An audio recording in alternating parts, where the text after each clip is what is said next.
want to get going on the rules? Yeah, I want to get the door. I'll get the door, yeah. I'd see all set? Yes, he said he was going to start at 6:30. Okay.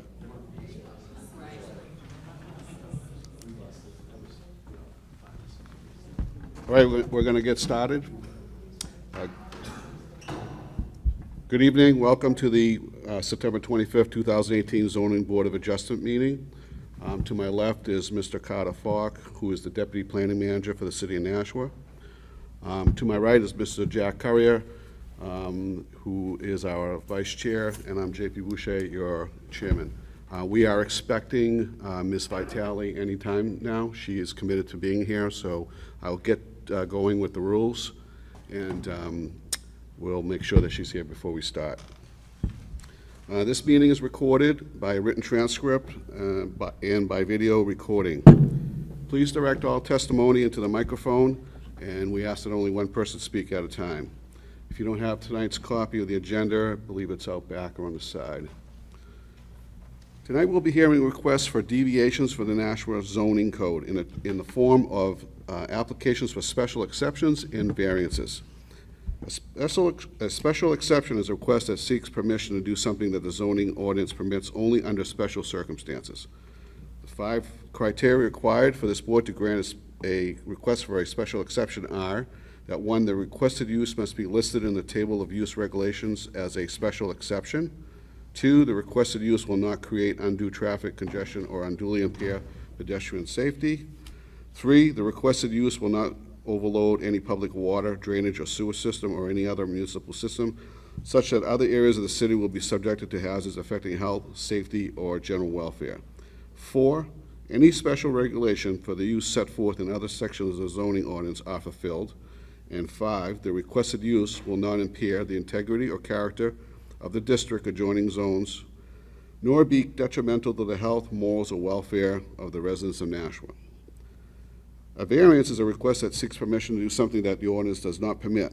The 5 criteria that need to be established for the approval of a variance are: 1, that the variance will not be contrary to public interest. 2, the spirit of the ordinance is observed. 3, substantial justice is done. 4, the values of surrounding properties are not diminished. And 5, literal enforcement of the provisions of the ordinance would result in unnecessary hardship. Per the City of Nashua bylaws, a minimum of 3 or more affirmative votes are required to approve any application.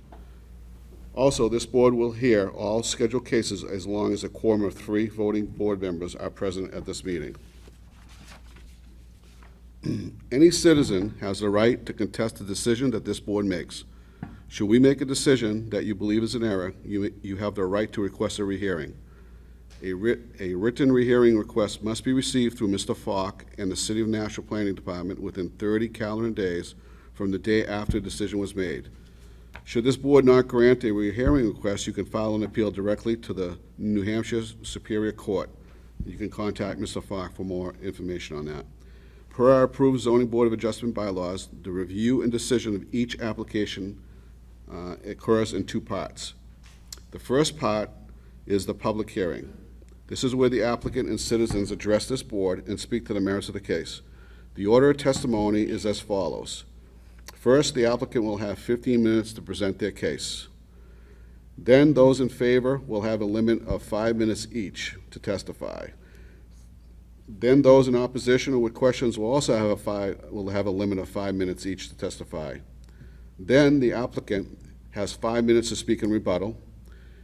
And then, finally, a representative and only one person of those in opposition or with questions will have 5 minutes to speak in rebuttal.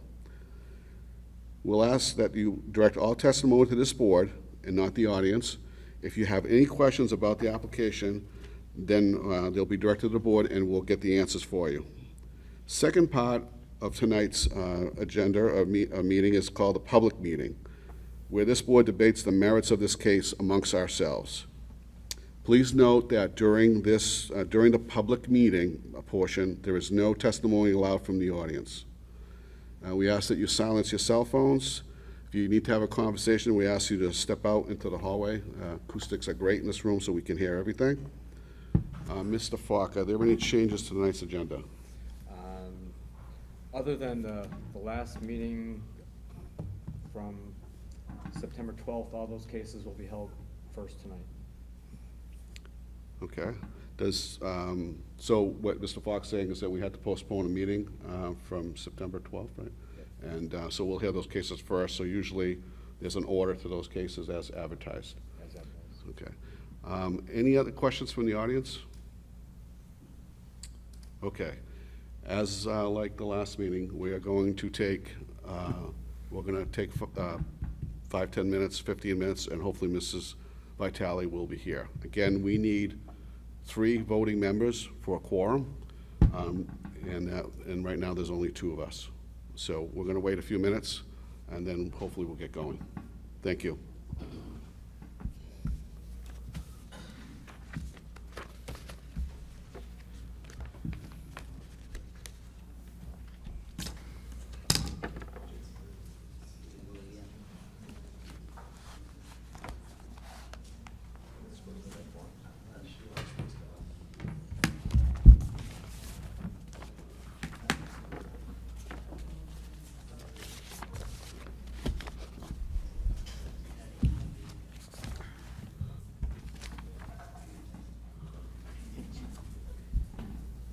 Does anybody not have an agenda who'd like to see one?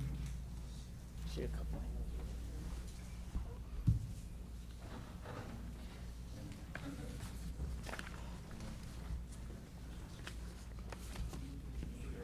Agenda for next meeting, or is it 2 weeks?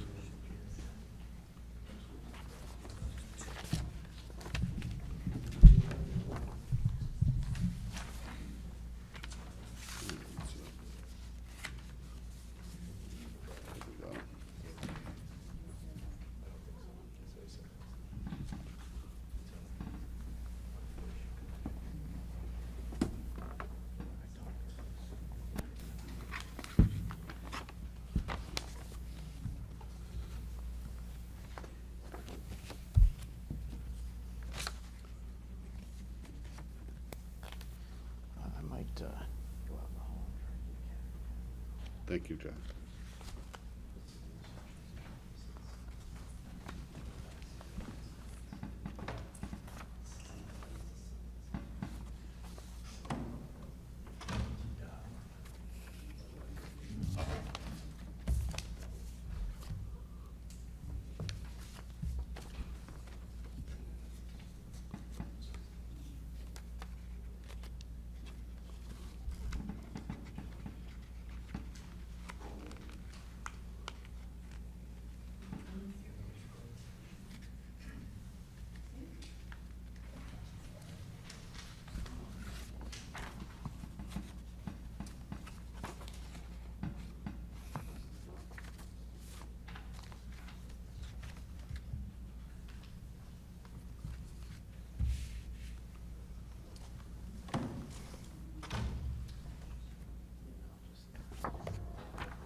Ms. Vitale is on her way. I just called her.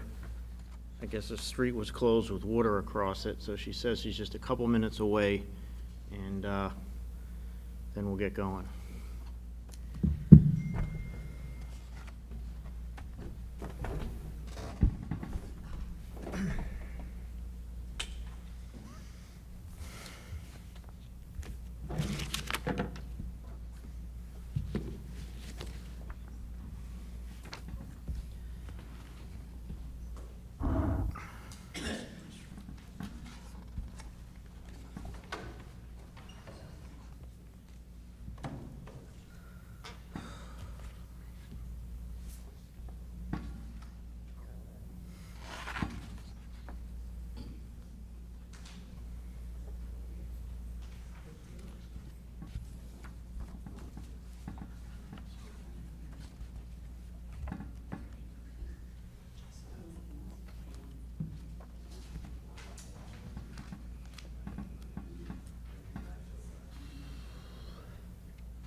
That's winter. I had business, and that's why I was out of business on my harbor with a client. So then I had my wife come up. So I was working for like 3 days, beginning of the week, and then we just hung around for a week after that. So, I like yeah, so relaxing. she was like, September 12th meeting. Just two then.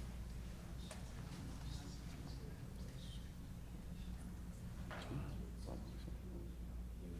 Yeah, that's it. Yeah. Just you and Yeah. oh, thanks for coming.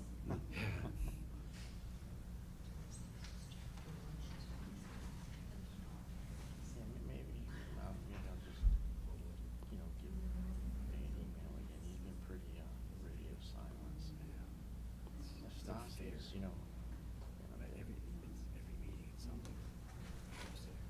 This, yeah, a lot of that going on.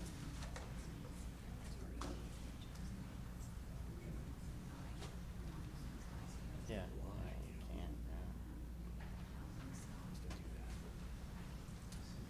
You can't, what's that? you can't force somebody to No, commit I to. mean, all you can do is just kindly, all I would do is kindly ask, well, you're needed, you could vote on every case, that sort of thing. Yeah.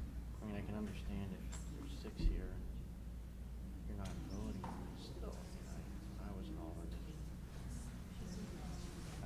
here. You do get to vote on quite a few cases, but anyway. Yeah, just a few day trips.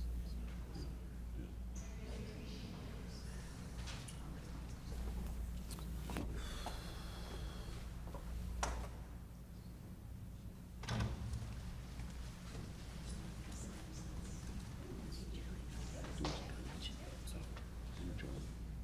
Yeah. Oh, really? I get so much time off. Gets her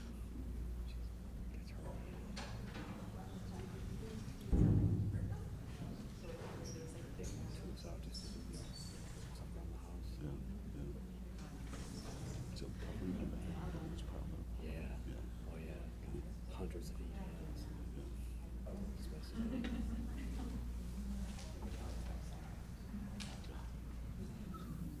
They got a new rule now, that just, the corporation just did, because it's worldwide, but it's after 2019, you're not allowed to carry it. I got people that have $500-600 in between now and July 1st next year.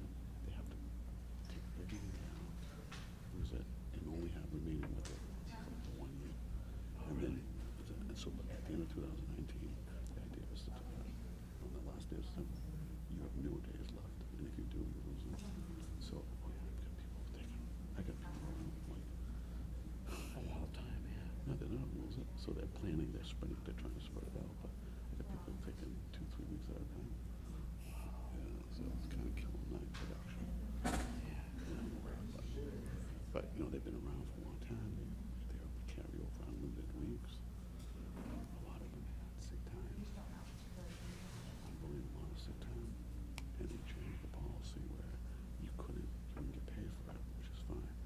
But if you went out with disability or something, then you could have the hours. As of the last day of 2019, or last day of this year, no more, they get set back to 0. No more accrual sick time. So you get set back to whatever your state allows. So California is pretty liberal, but with Massachusetts, it's only 40 hours. Everybody reviews at the 40.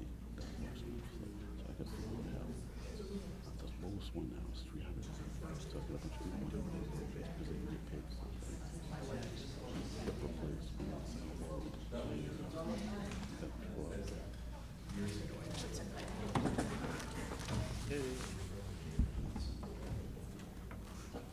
Thanks, Kathy. Thanks. Thank you. My neighbor really had it all over the road. Need help with your coat? Nope, I'm good. Thanks.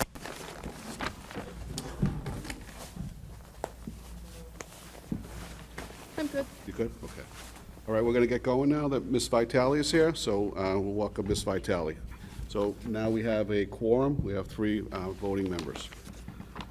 We will vote, obviously, we'll be able to vote on all cases unless for some reason one of us needs to recuse ourselves for any cases, but we'll cross that bridge when we get there. Okay, so I'm going to call the first case, and I'll read that into the record.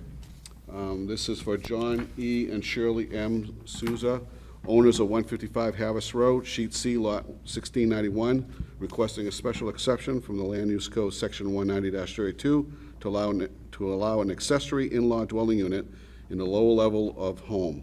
It's in the R9 zone, Ward 9, and this was postponed from the 9/12/18 ZBA meeting. Is that applicant here? Come on up.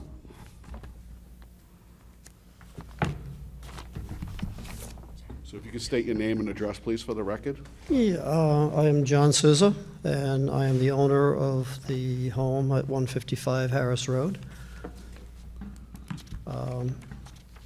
We are requesting this exception because, quite frankly, my wife has MS, and she can't be up and down stairs doing laundry and things of that nature. So my wife and I will be living in the lower level of our home. My son and his wife will be moving in, so there will be only 4 occupants of the home, and they will be living in the upper portion of the home. We are requesting that we be allowed to build a kitchenette in the basement so we can eat our meals in our own facility. There will be no changes to the outside of the building whatsoever. All the work will be done within the unit in the lower level. Questions? Okay, any questions? I don't have any, maybe we should walk through the, So did you see the special regulations for an accessory dwelling unit? Are you familiar with those? We were informed, yes, sir. Okay. So you've read those, you understand those, and do you testify that you'll comply with all those? Absolutely. Yeah, so I don't think I need to go through one of those. Okay. Any other questions for this applicant? I guess just one thing, just a couple of those requirements, just was that an interior door is provided between the primary dwelling unit and accessory dwelling unit, and I saw on your plan it was. I just wanted, I think I saw it. Yes. And you're shaking your head, it is. And then about the door, just trying to speed to that.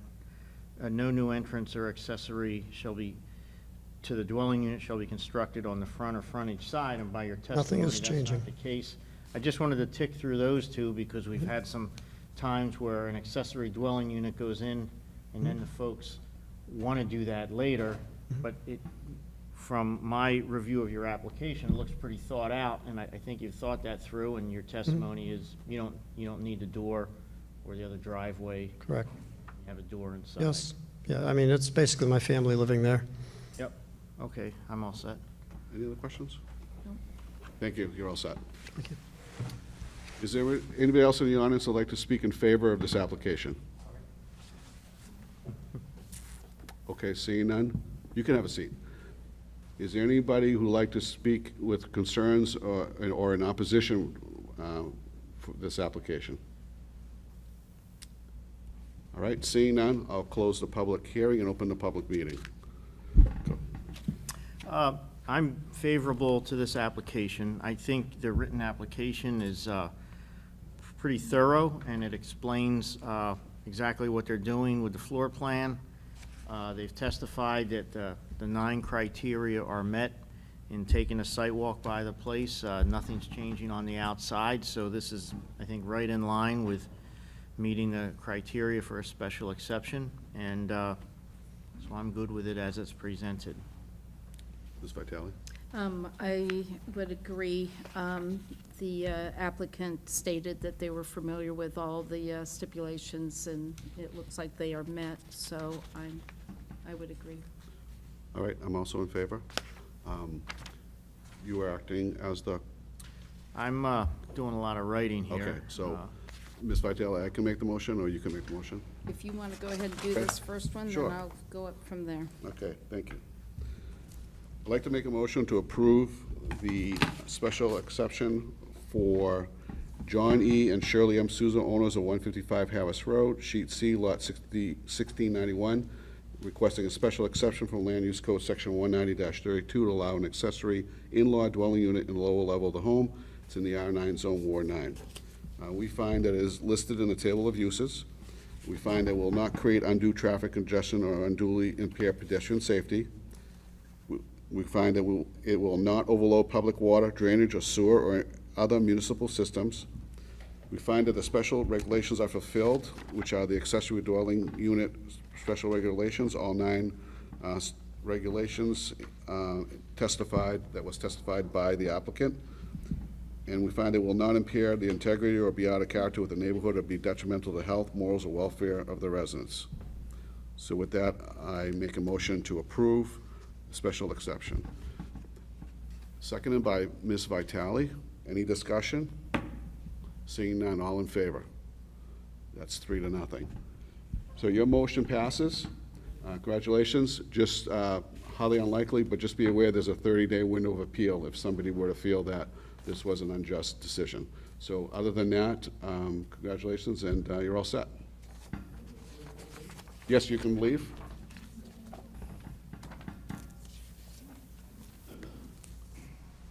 Just let me know when you're all set. Oh, I'm ready to go. I Okay. caught up with that one. Okay, I'd like to call the second case, which is for David C. and Cynthia J. Fletcher, owners of 11 Jennifer Drive, Sheet C, Lot 1060, requesting a special exception from Land Use Code, Section 190-36, Section B, for a major home occupation for an in-home family group childcare for 11 children, which expired and was approved by the ZBA on 3/10/2009. The applicant never obtained a building permit. It's in the R9 zone, Ward 9, and again, this was postponed from the 9/12/18 ZBA meeting. So come on up and give us your name and address, please. Hi, I'm Cindy Fletcher, and I'm an owner at 11 Jennifer Drive. David Fletcher. And I misunderstood 9 years ago that I needed to get a building permit. So I would like to request that I be granted this again, and I would get a building permit right away. I've had no trouble for the 9 years. We've changed nothing. We don't intend to change anything. I thought if I was going to put up a sign or change something, I needed a building permit. Now I understand it's for changing the use of my home to the business. Okay. Any questions? No. All set, Ms. Vitale? All set? Yeah, I think I'm all set, too. Right, yeah, it was pretty straightforward, Yeah. so thank you. You're all Okay. set. Thank you. Is there anybody else in the audience who'd like to speak in favor of this application? Seeing none, anybody with questions or opposition to this application? Seeing none, I'll close the public hearing and open a public meeting. Go ahead. Well, I was sitting on this board 9 years ago, and I remember thinking, wow, 12's a lot. And there was a salvo of abutters who were all in favor and, said there would be no impact on the street. Haven't heard anything in 9 years. It's all good to me. I think, so I'm fine with it as it's presented. All set. I'd agree. Okay. I agree also. So one thing I didn't reiterate, but I think that we can assume that it's all set, is that the special conditions for the childcare facilities, but I think that, again, this has been in operation since that time, and there's been no complaints. I've talked to Mr. Falk, and there's been absolutely no issues. So I just state that, And I would concur, from the site walks and the application, the 6 criteria for child care facilities are in order and are met, as I find it, Okay. as well. all right. Okay, I'll make a motion. I'll make a motion to approve the special exception for David C. and Cynthia J. Fletcher, owners of 11 Jennifer Drive, Sheet C, Lot 1060, requesting a special exception from Land Use Code, Section 190-36, Section B, for a major home occupation for an in-home family group childcare for 11 children, which expired on 3/10/09, which was approved back then, and the applicant never obtained a building permit. It is in the R9 zoning district. We find that it is in the table of uses, find that it will not create undue traffic congestion or unduly impair pedestrian safety. It's been in operation since 2009, and there is no evidence or reports of any problems there. It will not overload public water, drainage, or sewer, or other municipal system. The special regulations are fulfilled, which are the childcare facilities, special conditions. All 6 conditions we find are in effect and have been complied with.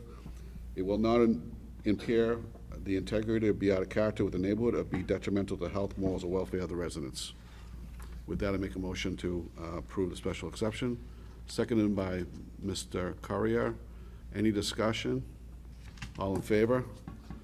That's 3. Congratulations, your motion passes. Again, you heard before, there's a 3rd-day window appeal, but highly unlikely in this case. So thank you for coming, you're all set. Okay, with that, I'll close case number 2, and I'll open case number 3. This is for Veronica A. Arundel, owner of 4 Seneca Drive, Sheet C, Lot 976, requesting a special exception from Land Use Code, Section 190-32, to allow an accessory in-law dwelling unit in the lower level of a home, R9 Zone, Ward 5, again postponed from the 9/12/18 ZBA meeting. Welcome, your name and address, please. Veronica Arundel, 4 Seneca Drive, Nashua. Do you want to just tell us what you want to do? Sure. I'm applying for the exception to build the in-law unit in the basement. Right now, I currently have my older brother living with me while he recovers from surgery, and he's got his daughter living there as well. So I'd like to create the extra space for them and have a kitchenette for the immediate use. Okay. So, like most of us will, we go and look at the property. So you have a split entry home. Obviously, I can tell that there'll probably be there's going to be no other doors, changes to the property, right? Not at this time. Okay. And are you aware of the special regulations? Yeah. And again, Mr. Courier, is always brings out the two items, which is the extra door, and make sure there's no extra doors, right? And On the front. on the front, right? So we just want to make sure that you understood all these regulations. So you testify that you'll comply with all these 9 regulations? I do. I do have a question, however. In the future, so if they move out shortly, could I utilize that space as a rental? Or is this conditional approval? Go ahead. Well, the laws used to be that in-law apartments had to be used by a blood or marriage relative, but that part of the ordinance has been taken away, so you could. Thank you. So I think you're free to do what you want to do in that respect, but we won't, tonight, we'll just listen to your Yep. application. Go ahead, Mr. Just to further that answer a little more, criteria number 4 is that the owner of the property must occupy either the primary or accessory dwelling Yep. unit. So obviously, that would be you. So, yes, if you or the owner are living there, there could be another non-blood person there. Thank you. Okay. Is there any other questions for the applicant? Ms. Vitale? I just wanted to make sure that that you were good with the parking, that there was no, okay. Thank you. Any other questions? No. Thank you. We all set? Anybody else that'd like to speak in favor of this application?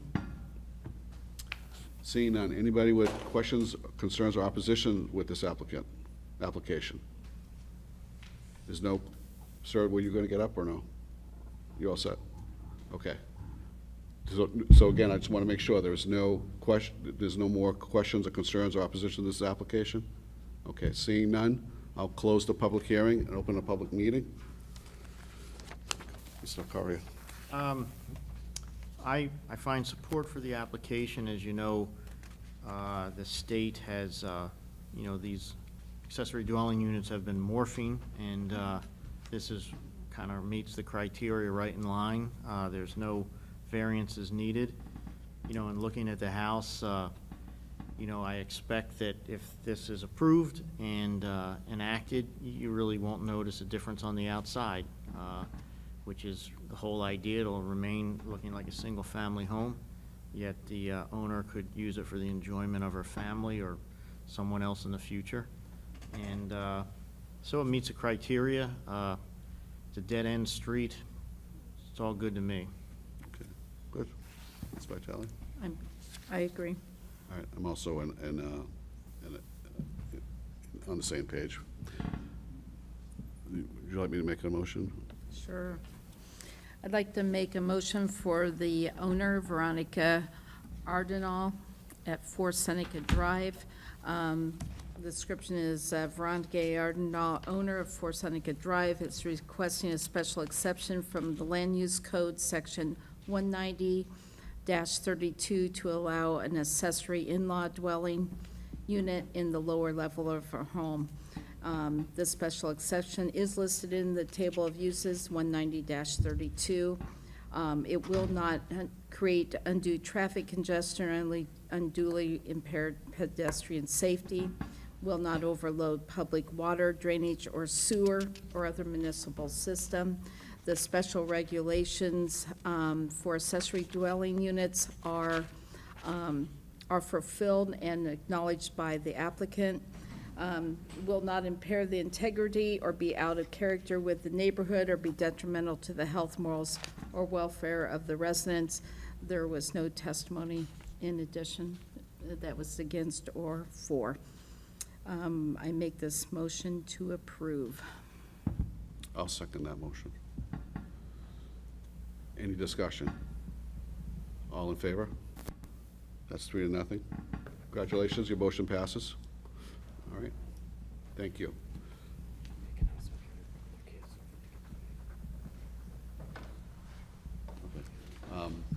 With that, I'll close case number 3. I just want to make sure everybody understands that once your case is heard, you are able to leave. I just don't want you to stay, but you're more than welcome to stay. So with that, I will open case number 4.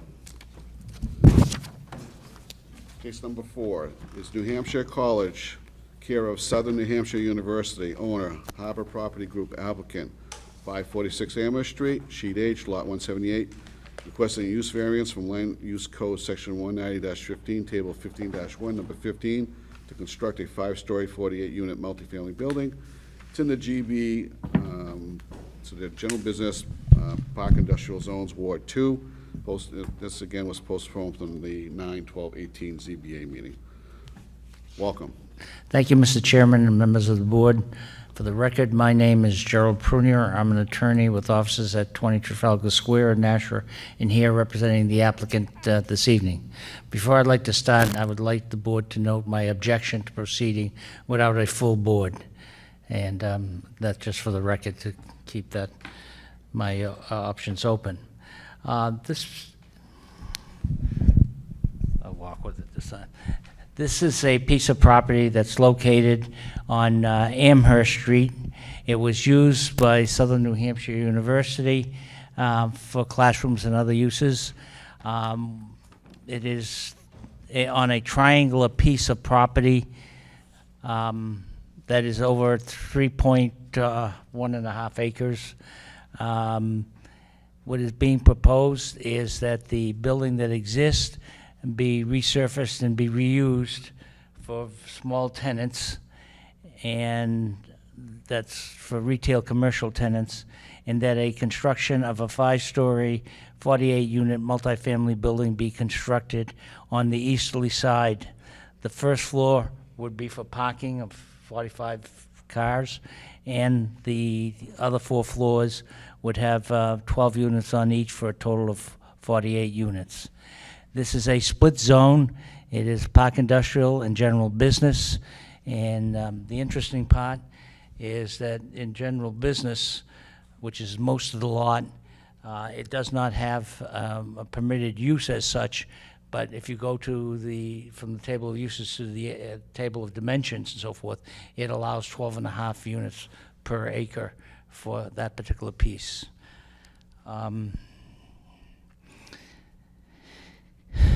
Proposal is to have this, as I indicated, this mixed use. And at this time, Mr. Chairman, may I deliver these things?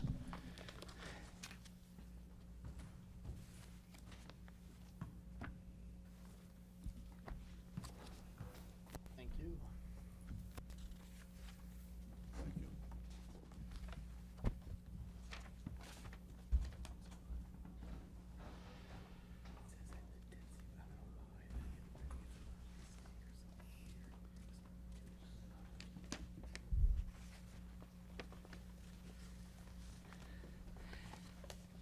Under tab 1 is the particular description of the piece of property, the oversight of the piece of property. You see that its configuration is strange. It goes in a triangular section, and it goes along a round pond.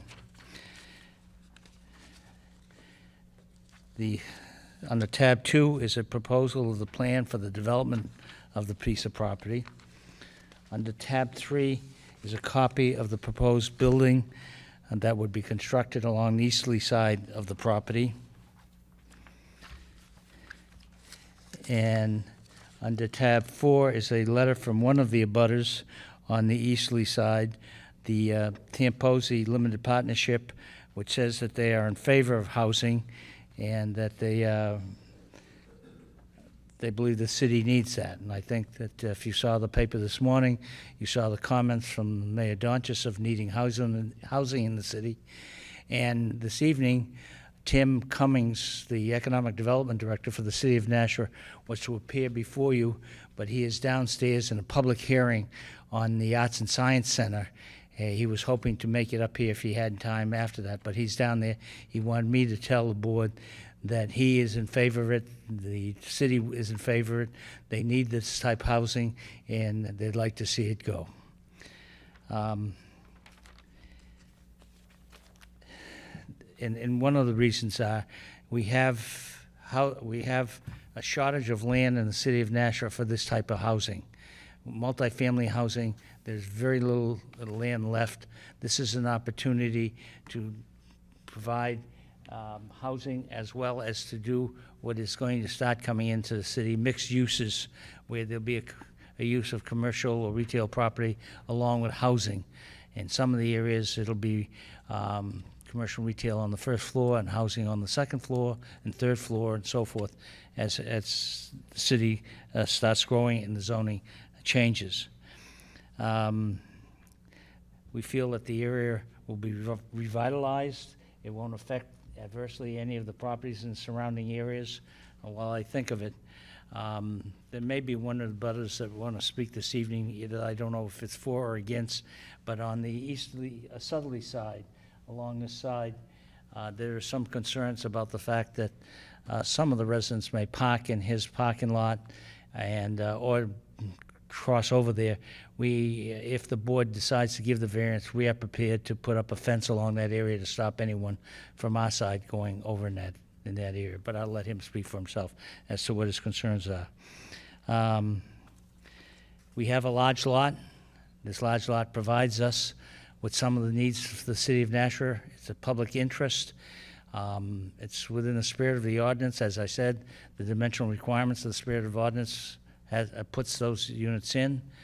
And we have a unique piece of property that, because of the way it's situated, it would make a nice area for housing, especially with the use of the round pond. Thank you, Mr. Chairman.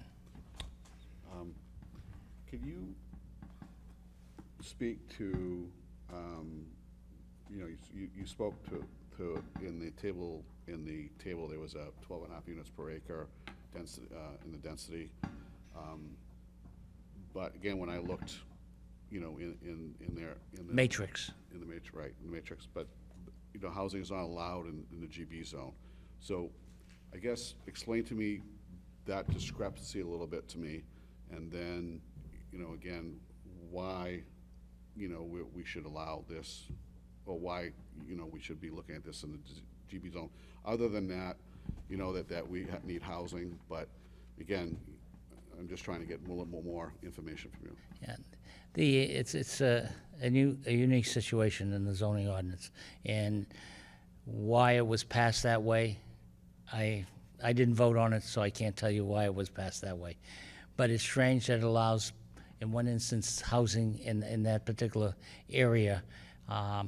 In most retail commercial areas, housing is allowed, so it's not something that I find strange. But it should be, that's why we're here, is because there's not a P in the matrix. That's why we're here this evening looking for a variance. And the housing, in the area, you have across the street, there's in the rear of Amherst Street, there's over 600 condominiums right across the street in the rear of it. There's a housing development less than a block down on the other side of Amherst Street towards the vocational school. And then when you get down to Deerwood, you find all kinds of apartments and so forth that exist in the area. So it's really not out of character with the area. So, one of the observations that I made, obviously, is, this is, and of course, I know of the other units and everything, of course, I'm very aware of that, but in this, it seems to be, it's not on a side street, and it's not set back, right? It seems it's gonna be right on Amherst Street. So this is a little different, right, and it's what you have to work with here. This is what you're asking for. It's what's there. The apartments down towards the vocational school are right on Amherst Street as well. The one on Deerwood, I don't know, maybe a few out on Amherst Street, but most of them are down Deerwood, excuse me, Deerwood Avenue, and the other ones are one block back in the rear of that 4-story building and so forth that go in the back of that. Okay. And maybe you can answer it, maybe the other gentleman, but what kind of people, not what kind of people, who are you expecting to be here? Is it single Those people? on 2 legs. Yeah. Most- Is it single people? Is it people with families? I mean, so obviously, are we going to see it's- children? Is it going to be mixed? What are we trying to, the housing that we're trying to put here, was it what we were trying to do? We're trying to get to the, I guess I could use the word millennium, but the younger people, giving them an opportunity for new housing in a particular area. The problem we have in New Hampshire is that the people are old like me and not younger, and a lot of the people that own businesses need younger people to make the businesses provide, such as BAE, a lot of the new companies, the Flatley Company, others. We have to find a place for them to live, and this is an opportunity to do that. And I think that's what Tim Cummings would tell you if he gets up here or from downstairs. Okay, thank you. Ms. Vitale? I know that you indicated that you would look for the residents of this area to take advantage of Round Pond, which is right there. In what way can you I mean, it's, there's a lot going on the property, and granted, there's 48 units there. You're targeting millennials. It doesn't look like there's any space really set aside, so if you had families come in with younger children, can you just? We would be looking for anyone that wanted to rent the apartments. But our feeling is, and the market would show, that it's mostly the younger ones. Unfortunately, the housing market these days is going towards not owning, so that they can move when they have to move to another company or whatever way they go. Things have changed since I first was coming here and looking for variances for housing than what's now going out in the market. Following up on the round pond part of it. Like But- no fencing, round pond, no fencing. No, our engineer, Tom Sajak, is here this evening. They've reviewed the area. We're not in any violations of the wetlands or any of those things. The pond wouldn't necessarily be someplace where you'd go swimming and so forth, but it's a possibility that you would put a canoe out there, or a possibility in the wintertime skiing. Probably ice skating. Pardon? Ice skating. Ice skating, excuse me. I say skiing, ice skating. Okay, thank Thank you. Mr. Curry. Is the proposed parking to be all underneath? No, there's more than, it's like, it's 120-something parking required, and there's 130-something, almost 140. That's, the 127 that's required, and so that there would be parking all along the site. And that's for the apartments as well as the retail commercial areas. So the proposed retail commercial area, which was the former Southern New Hampshire University, or maybe it's still, when you say the retail area, that's the existing building? Or the retail? That's this building here, the existing building. So there's enough parking spaces for the units and for that, Yes, okay? there's more than enough. There's more than enough. That's why we're not looking for any reduction, but there's more than enough that's required. Because, when I read the application, what was in my mind was, yeah, there's some other apartments out there, on Amherst Street. And first thing that comes to my mind are the ones, I don't know the name of it, they're like right just west of the college. Yes, yeah. Because they've been there a long time. But when I was at the site and standing here, I got to tell you, it seems like spot zoning to me. I mean, it's industrial everywhere you look, and the proposal of a residential right here. I mean, I'm thinking, while the target is millennials, there's just got to be folks with kids there, and kids running around playing. I think that's why you have business in one area and residential in another, and I struggle with that. Well, I think if you remember way back, you used to have houses right next to the factories. They did that in Manchester. The houses were all along. Down along some of Franklin Street, they had some houses right next to the thing. Well, I'll tell you, the best example is the Flatley Company down the south end of Nashua. They have residential apartments right up to as close as possible, and the need is there for this type of living. This is what the employers are looking for. There's just not enough people. In fact, there's the Flatley Company runs a bus from Cambridge every day, up and back, to bring some employees to the city. It used to be that way, it changed, and now it's somewhat going back that Out way. of curiosity, is Flatley running people from Nashua to Cambridge or from Cambridge to here? No, Cambridge to Nashua in the morning, Here in the morning. and at night they go back. Oh, I didn't know that. Appreciate Yeah. hearing that. Yeah, All right, I'm all set for now. thank you. Anybody else would like to speak in favor of this application? Okay, seeing none. Anybody with questions or oppositions to this application? Please come on up, and give your name and address, please.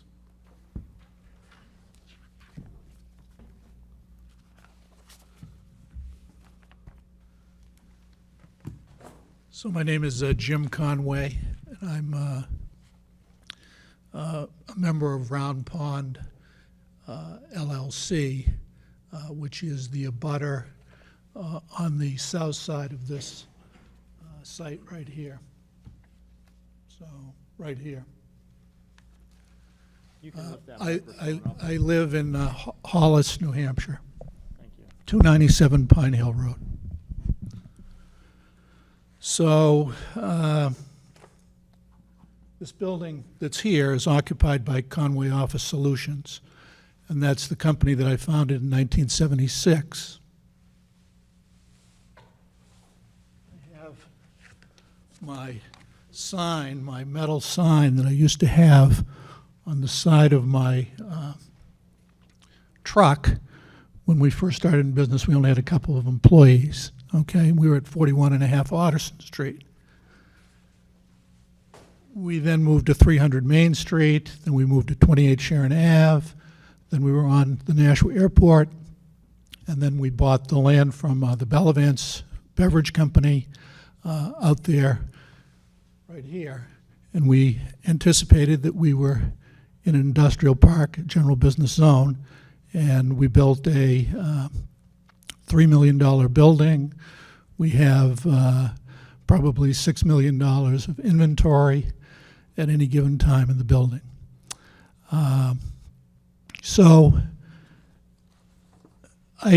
Jerry is a friend of mine, and the Tamposis are friends of mine. I would really like to be for things because I'm sort of a positive person overall. But this one here, I just can't be for it. And I've got a number of reasons for that. The first is, well, I wrote something up here. Maybe I'll just read what I wrote up about a week or so ago, since you guys don't want me to go on too long here. The famous American journalist H.L. Mencken once said, "There's always an easy solution to every human problem. Neat, plausible, and wrong." That's what we've got here. We're the abutter. Next door, we oppose it. The proposed site conflicts with the public interest because it violates the specific purpose of the zoning ordinance for general business and park industrial. There are no other residential buildings on the south side of Amherst Street, as I think one of the members here was talking about, within a quarter mile. Down a quarter mile, there are some down by the Bank of America. And then going in the other direction, you get a mile and a half, there are no residential buildings. So this is not a residential zone. I think in the pleading that said this is already residential. On the south side of the street, it's not residential. And it's a 4-lane road. You'll risk your life if you go across that street. So you're going to be putting, people going, if you say that's residential, it just isn't. So the next thing is the character of the neighborhood will change on the south side of the street. It definitely will change the character. You're going to put in 48 apartments in there, it's going to change it. There's much more potential for vandalism in the zone if you place an apartment building in the midst of it. There's next to no green space provided for the users here. Where are people going to walk their pets? They're going to walk over to my property and maybe walk them over there, walk them around Round Pond. But there are other industrial buildings around there, so it's not going to be a positive thing.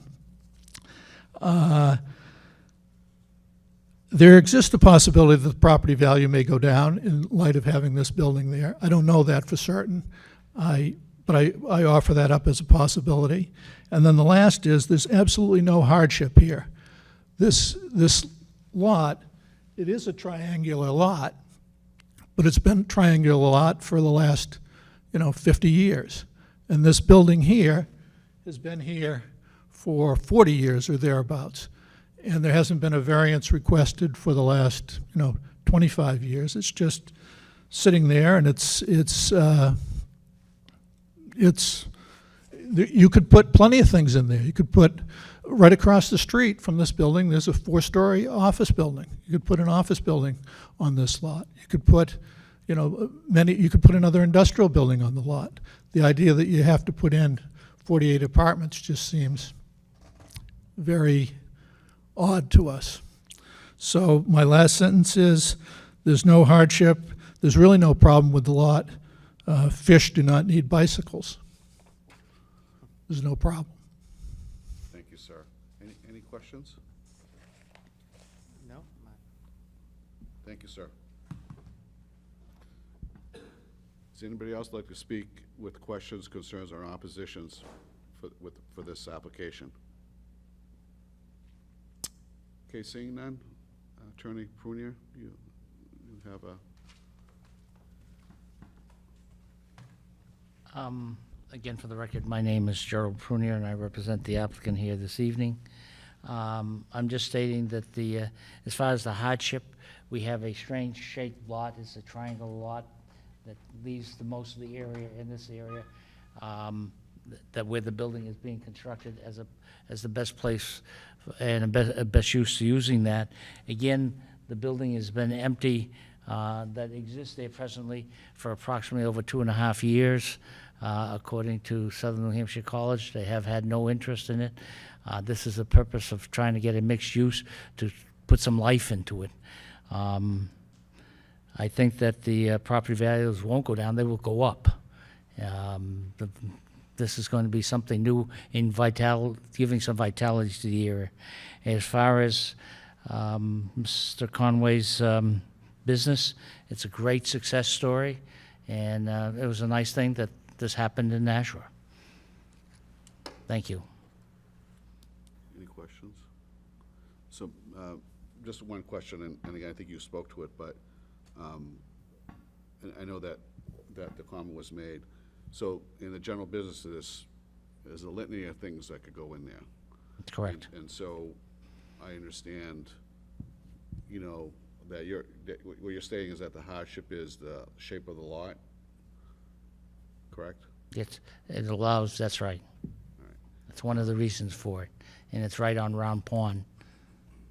Okay, all right. Actually, I do have a Yeah, question. go ahead. To Mr. Boucher's point, it's a split zone. The building that's there now, is that in the GB or PI, or is that split? It's general business zone. I'm sorry, it's a what? General business, GB. Because I've always thought of that place as like college. I guess I didn't know it was vacant.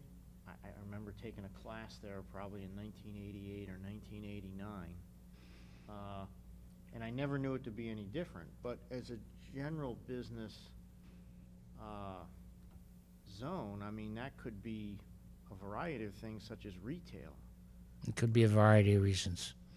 And, you know, to me, retail looks pretty darn vibrant along the Amherst Street corridor, and it's just kind of dawned on me now with Mr. Boucher's comment that with you mentioning rather surprisingly, it's been vacant for 2.5 years. Has there been just wondering, has there been an attempt to move retail in there or something like you see on the rest of the street? I don't know why it hasn't developed into something area, but it's a large lot. It doesn't need all of that size lot for what it's doing. So this has allowed a mixed use of that particular, and a good use of the various lot. And it allows a use for the type housing that we need in the city. That's why public use, public interest comes into the thing. And that's why the economic developer for the city of Nashua, Tim Cummings, would have been here to speak to you about that this evening and told me to, if he could get up, he would, but I could make those representations. That's what he would say. Yeah, I guess another thought I have is, you know, I read the same articles in the Telegraph that speaks about a housing shortage. And, you know, in my mind, that's not a criteria for a use variance that the state sets before us. I mean, to me, if there's general consensus that there's a housing shortage, that the correction, if you want to call it that, would be in changing the zoning laws versus asking for variances of the existing zoning laws. I would say that there will be things that'll come. The changing of the ordinance in Nashua will have to change. But in this particular instance, it's a piece of property that fits perfectly for the use and the need of the community. Okay, thank you. All set. Mr. Conway, you have an opportunity to come back for 5 minutes if you'd like to speak in rebuttal of Attorney Prunier's comments. I don't have any good jokes, but just, there's one more thing about this lot. See, we were on the airport, the Nashua Airport, before we went to this lot here, Airport Industrial. And the one thing we learned out there was how great it was, you know, when you're in an industrial park and there's no other, you know, living units around you, you don't have to have any worries. We didn't have any worries about trash or people, you know, coming onto our property or anything like that. We've had a little bit of that already at this property, okay? We had a picnic table outside because it's near a round pond. We had to bring and take the picnic table and put it inside. One of our service technicians had a canoe. He had the canoe out there. He had it chained with a little lock on it. Comes back, the canoe is gone. Where did we go look for the canoe? Sent a few guys around the neighborhoods, found it over in the apartments on the other side of the street. We just repossessed it. We've had BB guns shooting out the lights in the lot. So there are little petty vandalism that goes on, but I think you get more of that if you're going to put 48 units next to us. So I'm concerned about that. The other thing is, this is the look from their parking lot into my parking lot. The two parking lots adjoin and they touch one another, okay? This is where, you know, Jerry mentioned that they'd be willing to put a fence up. Well, my first reaction to that is, well, if I need a fence, you know, maybe this is not the right use to put next door to me. Why would I need a fence in the first place, you know? And the other thing is that the Southern New Hampshire University, when they were here, okay, they asked us for the right to their students to drive down Capitol Drive here and come in through our parking lot, okay, and into this side of the building. The reason they asked for that is because this traffic on Amherst Street is only eastbound where you can get into this property, okay? You can't get into the property going westbound. So if you put 48 apartments in there, you're going to have 48 people obviously wanting to use my way into this parking lot, okay? So that's another reason I would need a fence or a wall or something. Again, I would love to be for this. I understand the city needs housing. I'm in favor of all that, but I just look at this one and I go, boy, it's a bridge too far for me. So you're going to be creating, if fire and safety are going to come to this building, okay, after I put my wall up, okay, they're going to have to do a U-turn on Amherst Street if they come from the east to get into this building. And I don't think we want more people doing U-turns on Amherst Street. Now, if Jerry were here and he was saying it was going to be an office building or, you know, another industrial type building, I wouldn't be thinking, well, I need a fence, I need a wall. I don't need anything then. So I guess that's just food for thought. And again, Jerry's my friend, and I wish I could be for this, and the Tamposis are my friends, too. Thank you, sir. Any questions? No? Okay. With that, I'm going to close the public hearing and open a public meeting. Thoughts? You know, well, I get back to my site walk at this property where I'm uncomfortable. I'm feeling it's like spot zoning. I know that they have enough parking spaces, but I find merit in Mr. Conway's comments. I concur that there's, you know, back in the day, you know, factories built houses next door because people could, I assume, walk because there weren't cars back then. But the zoning book we uphold, you know, has residences separated from businesses for reasons as stated. And I think Mr. Conway really summarizes a lot of those statements, and I think his concerns about the residential traffic, whether it be car traffic or foot traffic, nighttime traffic, walking around, I think those are valid concerns, and I'm struggling to find support for this, but I'm happy to be convinced by the other two folks sitting here. Y- And again, you know, on the housing shortage, I don't think should be a metric that we, you know, or the board grants, you know, lowers the bar for granting a variance or especially a use variance. That's just where I'm at. Ms. Vitale?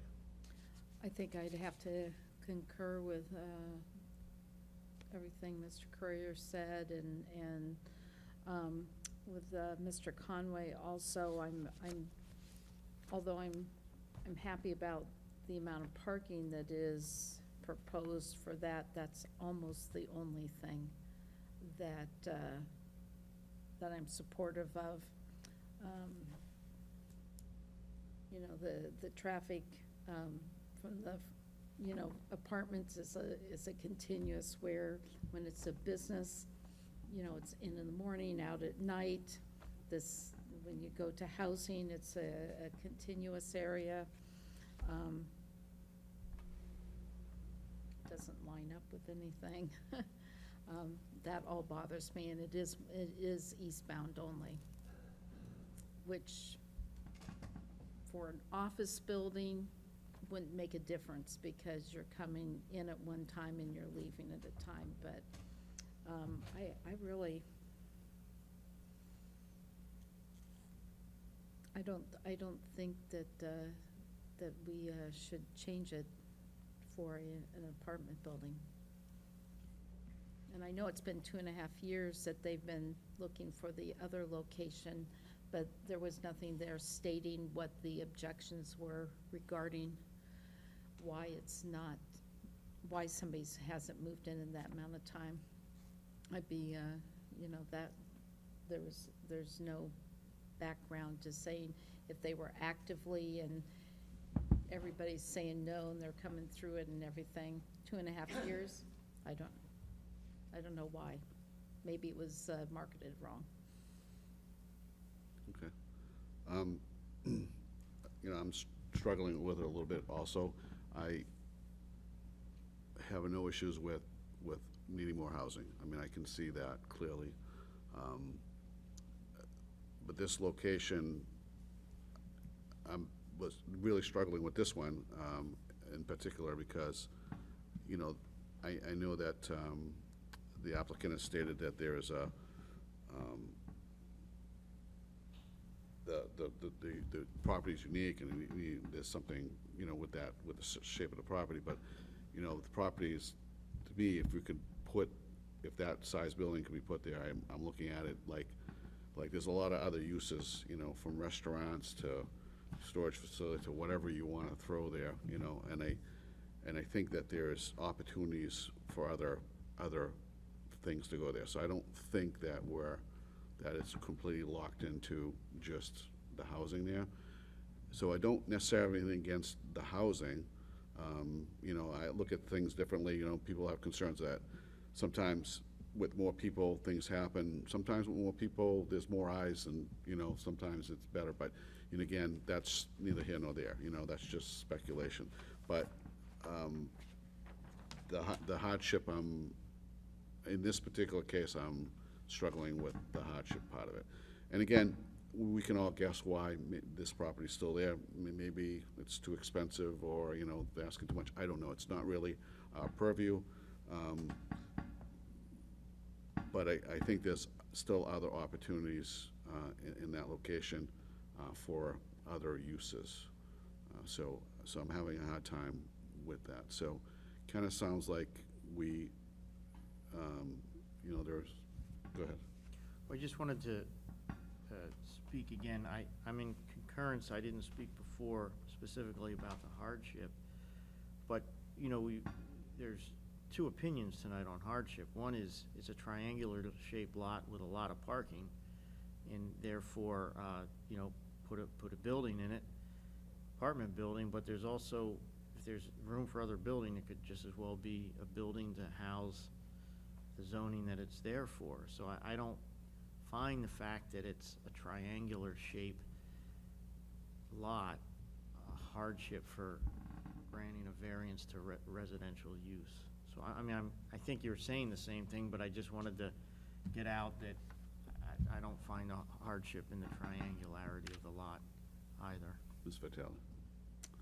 It is round pond, and the properties around that pond all have an odd-shaped lot, I believe, if I remember looking at all the way around Right. the pond. Okay. So I think we're in agreement, right? So does anybody want to make a motion? I mean, I'd be happy to make a motion if you want to be a note taker here. Sure. If you want to be a clerk. This is it, right here, 546 Amherst Street. So we're going to be doing, I'll be making a motion on the use variance. And look like you're ready with pen in hand. I'm going to make a motion. Again, the owner is New Hampshire College, care of Southern New Hampshire University. The applicant is Harbor Property Group, and the address is 546 Amherst Street. The request before us this evening is a use variance from the General Business Park Industrial Zone, and the request is to construct a 5-story, 48-unit multifamily building. I believe the board finds that the variance is not needed to enable the applicant's, well, the variance is needed to enable the applicant's proposed use of the property, but the board finds that there's not a hardship on the property needing for the use variance, that the GB and PI zones could be fulfilled as the current zoning is and without undue problems. I think the board finds in unanimity here that unanimously that by having a residential building, it's not within the spirit and the intent of the ordinance. I think the board is unsure about property values one way or the other. We've heard we've heard conflicting testimony tonight, so I think we don't make an opinion on the property values, but I think the board finds that it is contrary to public interest to have this portion of the GB zone a 48-unit apartment building, and that substantial justice is not served by granting the use variance. So for the above reasons, I make a motion to deny the use variance. Seconded by Ms. Vitale. Any discussion? All in favor to deny this application? That's 3-0. Right, thank you. I'll close case number 4, and I'd like to take a short 5-minute break.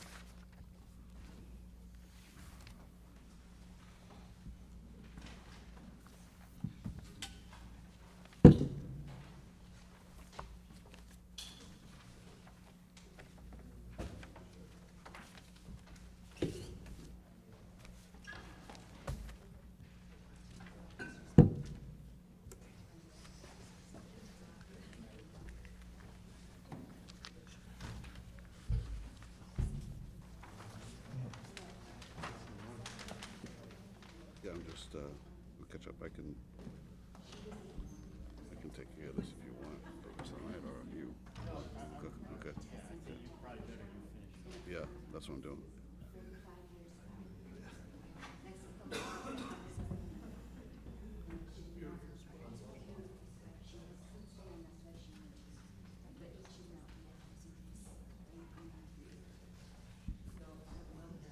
You want me to grab the pad?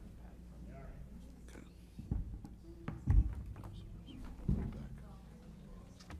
Now, if you're gonna run out, I'll run out too.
by 13 addition on the back. We're within the zoning, within the setbacks, so I don't think there's a problem there, as far as I'm concerned. And I think I said everything else about, also on that side door situation, there's a fence there right now and foliage that's hiding the side of that house from Hills Ferry Road. So it's really not going to be, it's not really going to be seen. I sent a picture from the street. You can see all the foliage in the fence, so. And this would absolutely increase property values. It's a really up and coming, I'm a general contractor, I do these all the time.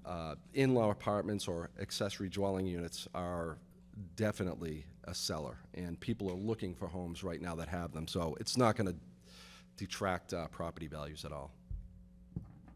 I think that's all I have. Any questions? Well, I guess I appreciate the detailed proposal you have versus like a two-dimensional stick figure. You know, the roof lines, all that, looks like it's been thought out pretty thoroughly. So just to clarify, if this were approved, the structure would look just like we have it in the plans here? Yeah. And then the other thing is, I also made the observation when I took a look at the site that there's I didn't know whether it was fence or foliage, but you said fence and foliage, so I'm going with fence and foliage along Hills Ferry, which really, even if someone could argue it's a duplex look because there's another door, it's really going to be, I think, completely hidden by that fence and foliage. And I was just wondering if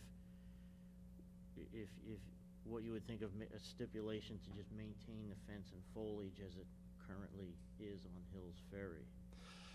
Well, I think the intention is to have the fence and foliage, but even without the fence and foliage, it's still, you know, it's a corner lot, so you're not even really going to see the two doors at the same time. I'm not sure what the plans down the road. I know right now the plans are that, Nancy, you're talking about keeping the fence and the foliage, right? And keeping it blocked off from Hills Ferry. So I don't think that would be a problem.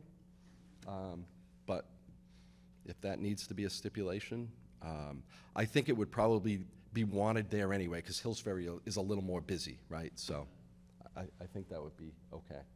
Yep. Just a thought I have at the moment. And that's our intention anyway. Yeah.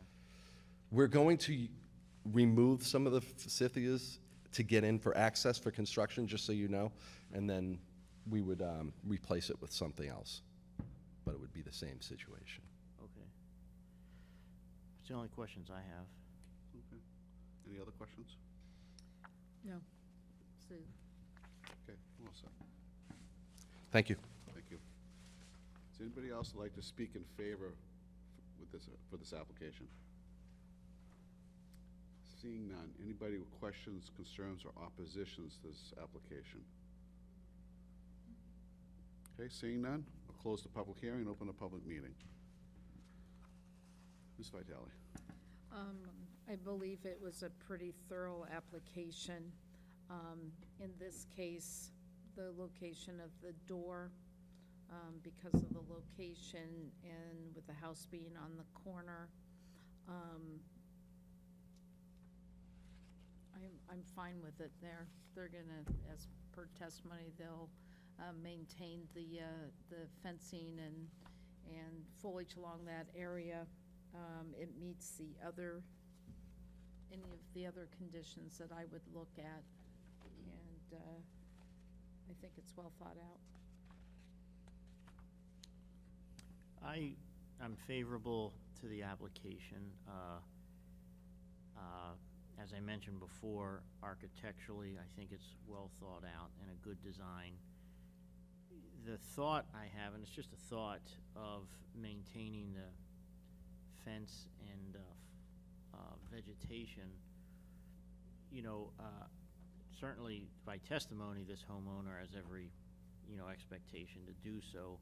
I was just thinking as time goes on, you know, someone could easily enough construct a walkway to Hills Ferry, and, you know, then it would kind of be looking like what you know, our new law is seeking to avoid, so I just thought, to me, I'd be more comfortable if it was a stipulation. I'm open to hearing opinions on that. But I'm good with the application. I guess I'd prefer, but not mandatory, to have a stipulation of maintaining the fence and vegetation on the side after construction, obviously. Ms. Vitale? I have a question for Mr. Falk. If they would have built this house originally and had a door on the side into the garage, that would have been allowed in this case, or no? Yep. Okay, Okay. that's it. I had the same thought you did originally, so I'm in favor of the application. Again, it's a unique situation. I think if somebody had just built a room off the back, it would just be this natural-looking thing with a side door if they wanted. But in this case, you know, again, the applicant's here for an in-law. So if it was up to the point where your deciding factor was whether or not there was a fence or, yeah, I would, you know, if that was your deciding factor in approving the case, I would be more than happy to agree to stipulation there would be a fence and/or vegetation, continuous, line as it exists today. If that would make a difference for you, I would be more than happy to agree with that. But other than that, I think that all the other factors have been looked at, and I think I'm in agreement with this application the way it stands. I think it's very well done, and again, having looked at the property, I don't think that really anybody's gonna know, that this is here, so. I mean, I think the stipulation, I'd prefer that, yeah. I think we're ready to make a motion. I mean, if you want to make a motion, I'll take the minutes, or if I Sure. make the motion, you can do the writing. What do you prefer? I'll go ahead and make the motion. Okay. And I'll state it just before we go. Are you okay with stating fence and/or vegetation? Yeah. So that in case there's if I want to, they want to line of arborvitaes instead of a fence. Arborvitaes, yeah, Or a fence. right? And/or, yeah. And I know we didn't ask, but I know that, again, we didn't ask specifically, but I'm sure that the special regulations are going to be fulfilled on this one. So do we need to go back and ask, or do you feel comfortable? This is, seems Well, like- I from the builder's testimony Right. about the door inside, Okay. the applicant's testimony that it's the mother, daughter, and two Right. sons, I feel pretty comfortable that the 9 criteria will be met. I guess, so I don't think we need to clarify that. I just ask Mr. Falk that in pursuant discussions after this, just you clarify that the 9 criteria need to be met. I believe we did go over them with the applicant when he came in, so I think he's well aware of Okay. all of them. I they're all think we're met good to anyway. go. Okay, good. Yeah. All right. Great. Both requests separately, because there's a special exception Sure. and a variance, so. Right. Do the special exception first, okay? Yep. All right, so make a motion to approve the special exception for the Direct Realty Trust, applicants Bill Savvy LLC, address is 20 Smithfield Terrace. Description is Direct Realty Trust owner, Bill Savvy LLC, applicant 20 Smithfield Terrace. Sheet 56, lot 139, requesting the following. Special exception from Land Use Code, Section 190-15, Table 15-1, Number 3, to construct an accessory in-law dwelling unit. We find that it is listed in the table of uses. It will not create undue traffic congestion or unduly impair pedestrian safety. It will not overload public water, drainage, or sewer or other municipal system. The special regulations, the accessory dwelling unit 9 special regulations will be fulfilled as by testimony from the applicant through discussion this evening, and also with previous discussions with Mr. Falk from the planning department. It will not impair integrity or be out of character with the neighborhood or be detrimental to the health, morals, or welfare of the residents. So I make a motion to approve the special exception. That was a tie, so I'll go with Mrs. Vitale, second by Mrs. Vitale. She went a little higher. Any discussion? Seeing none, all in favor? So that's 3-0. So that motion passes. Now I'll make a motion to approve the,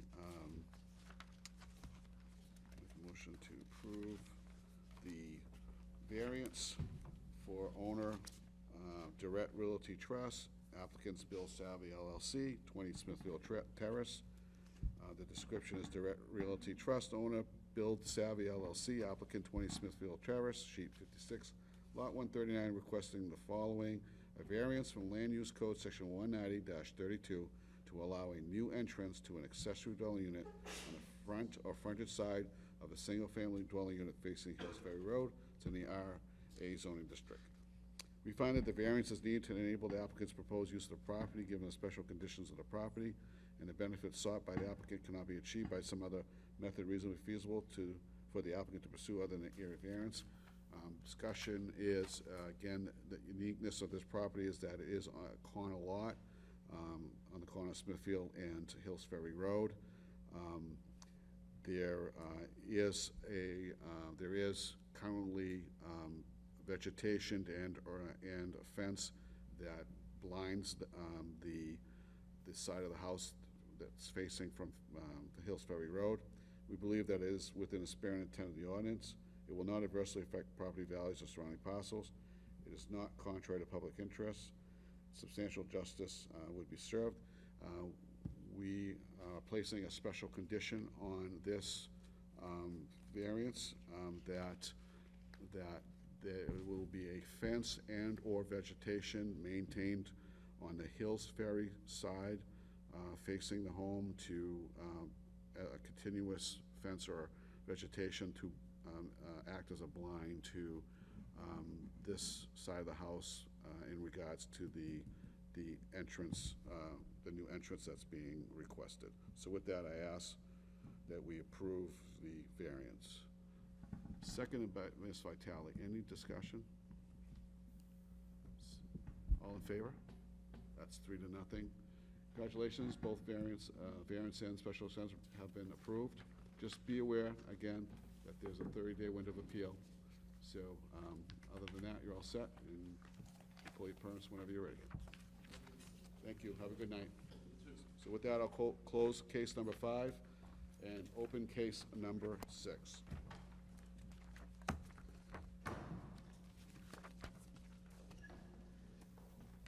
This is for Janet Freitas, owner of 16 Rancourt Street, sheet 49, lot 168, requesting a special exception from Land Use Code Section 190-32 to allow an accessory in-law dwelling unit. It's in the RA zone, Ward 3. Welcome. Can we have Hi. your name and address, please? Yes, hi, I'm Janet Freitas, 16 Rancourt Street, Nashua, New Hampshire, and I'd like to put in a mother-in-law apartment connected to my house. I have an elderly aunt who lives in Florida, and she's, her husband passed away, and it's my father's sister, and she'd like to sell some property in Florida and move in and be next to her family here. So she'd like to fund the property and be close to us. So I'm looking for an exception to have her live near us.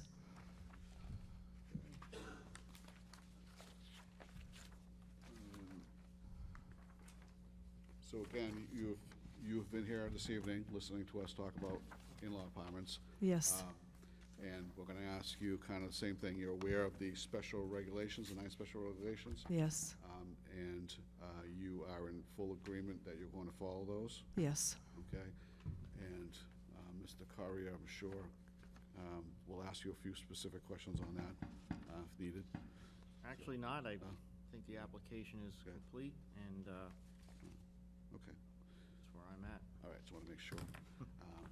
Okay, and so I have no other questions. Obviously, there's plenty of parking, right? Yeah, the driveway. We have 3 vehicles now, but we are selling 1, so we'll be 2. She's not going to be driving around here. She's 86, so we're going to be taking her around because she's not familiar with the neighborhood. So questions for the applicant? Nope. Okay, you're all set. Thanks for coming. Oh, thank you. Is anybody else in the audience that'd like to speak in favor of the application? Seeing none. Anybody with questions, concerns, or oppositions to this application? Come on up, give your name and address, please. My name's Pamela Morrow. I live at 13 Raincourt Street. I've been living there for 25 years. And just seeing it, just a quick sketch of what she's proposing, it looks like a duplex. We live in an old neighborhood in Nashua, all single-family homes. And what she's proposing is to, she has just a tad over a quarter acre, and she's increasing the size of her building by almost 2/3. And the way it looks, she's got her main building in a very small breezeway and another building, just like you would normally put a garage, but there's no garage. The building is taking away some of her current driveway, which is full to begin with. And if you're adding another car in there, that poses a parking problem. And the building is going to completely be out of character for our neighborhood. One of my other ones, there are several houses on our street, similar in size, that have done similar things to their houses. Their in-law apartments have been attached. There is one, unfortunately, when the lady died, now it's a rental property, and the parking is atrocious. And luckily, it's at the other end of the street. But it's just the way it's situated. All the shrubbery has been cut down. Now it's going to be completely abutting just a fence.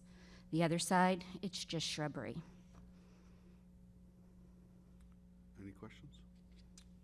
Mr. Carver? I guess, thanks for coming this evening. I was thinking from when I drove down the street, because I normally don't drive down your street, that, certainly the proposal is that, let's just say that structure would be a lot wider now. Right. And I concur, in a sense, it looks, if you were just looking at the top down, it would look like a two-car garage with a Right. breezeway. But, in looking at several other houses on the street, they look pretty wide also. And so I was thinking, my mind was that it was gonna, instead of being one of the skinny houses on the street, it was gonna be one of the wider houses on the street, like at 18 or even 13. Maybe I have that wrong, but I was just, to me, it didn't look, It would look kind of like me taking my two-car garage and putting a wall there with windows. So it'd be like building just a little breezeway in a building. And her current property, I believe, is like 24 by 37. There's already an addition into the back of the building, and now we're talking about adding a breezeway and a large addition of 24 by 24, which is huge. My current garage is only 20 by 20.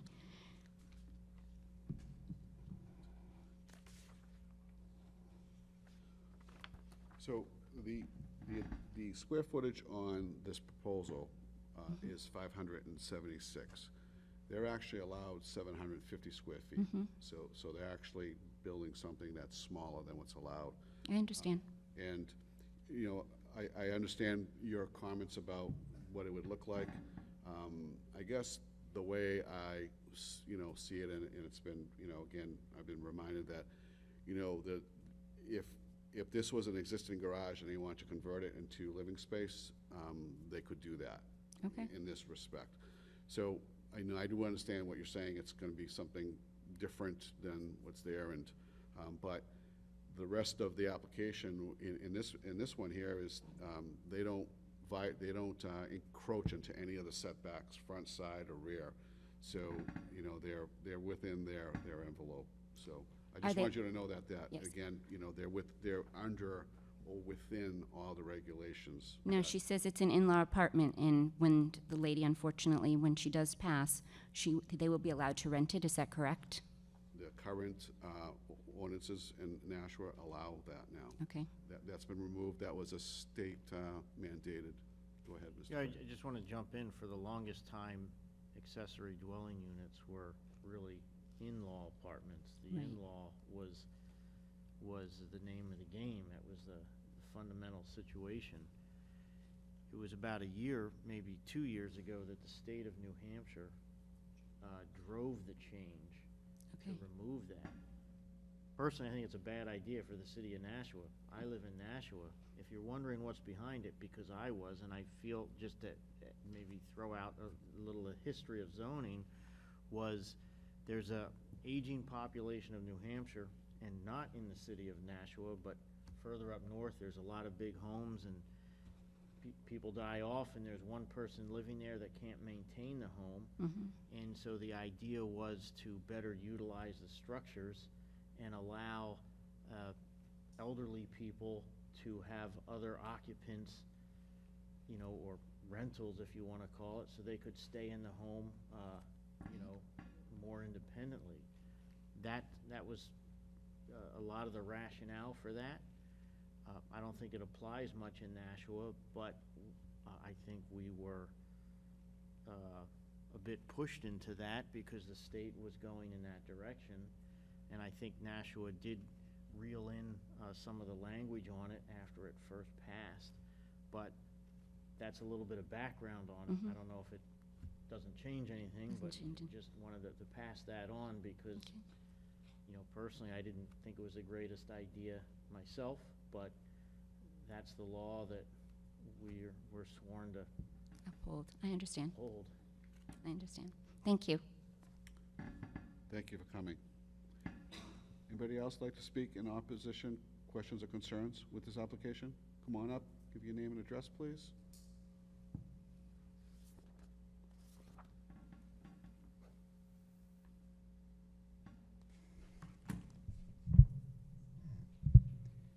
Good evening, my name is Bob Amico, I'm at 15 Rancourt Street. I'm sorry, what was the address? 15, 15, thank you. yep.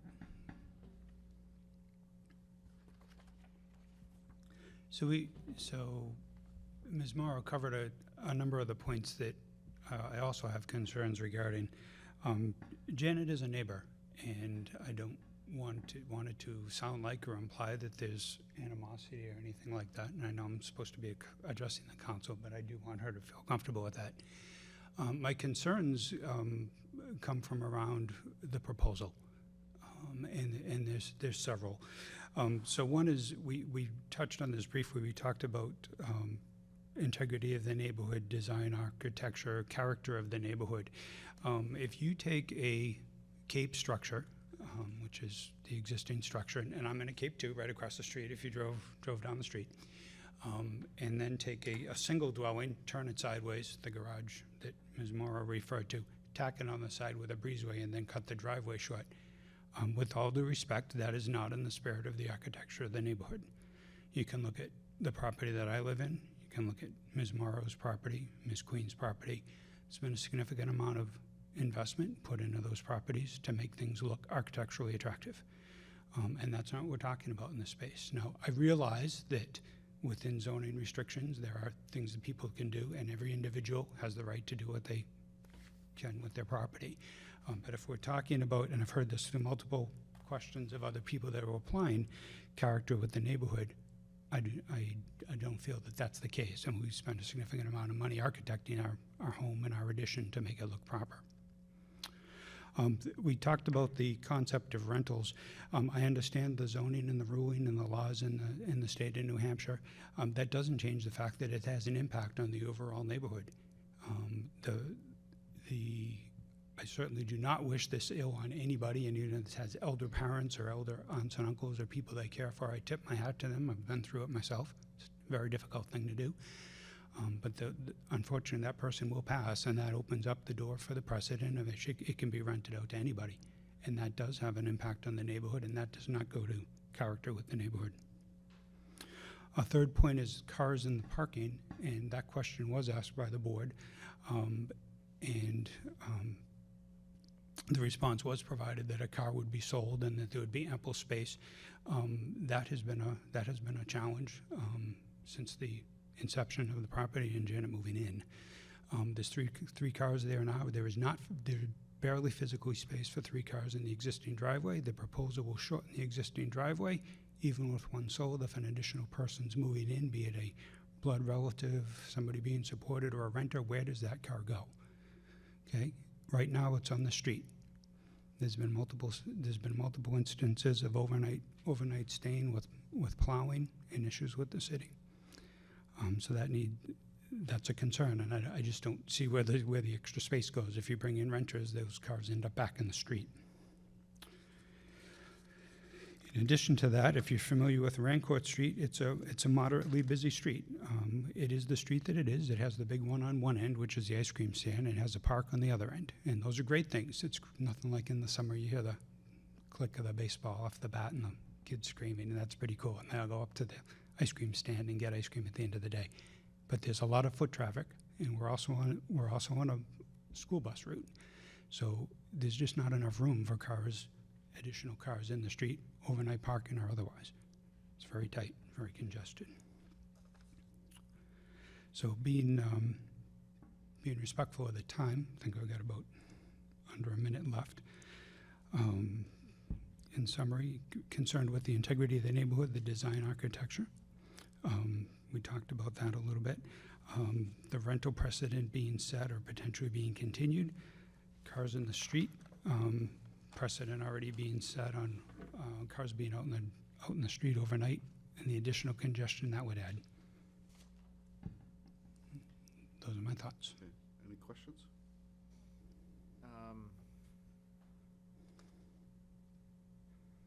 No, no questions from me, but thank you for your testimony.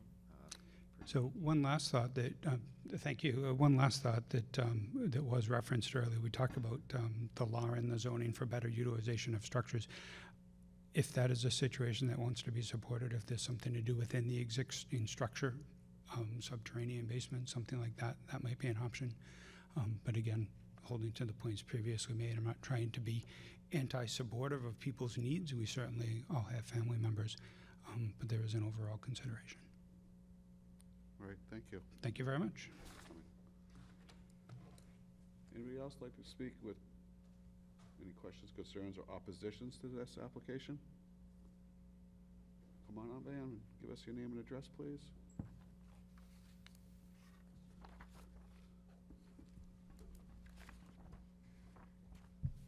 So my name's Linda Amico. I also live at 15 Rancourt Street, and I've lived there over 27 years.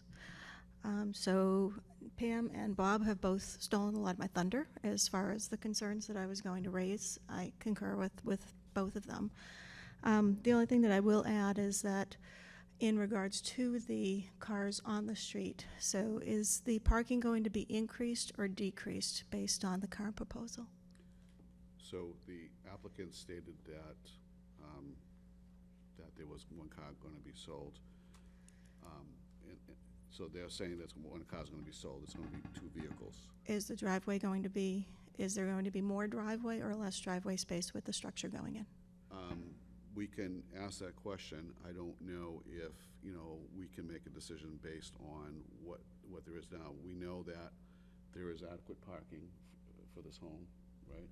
It looks like it's a one-car driveway about 10 feet approximately wide. They could go to 24 feet wide by right. Okay, so as a walker on the street, and knowing that currently, again, the cars have been parked in the street, and with the fact that this can be rented in the future, which means more cars, an unlimited number of cars could be parked, at the property. There are no sidewalks, and it is fairly trafficked from a walking perspective. And so because there are no sidewalks, you're going out into the street to get around these cars. So that is my concern. Thank you. Any questions? Okay, thank you for coming. Anybody else with questions, concerns, or opposition to this application? Come on up, sir.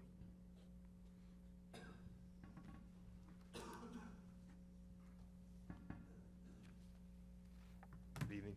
Joseph Hebert, 18 Rancourt Street. Just want to say that I have the same considerations as my other neighbors spoke, mainly the parking consideration.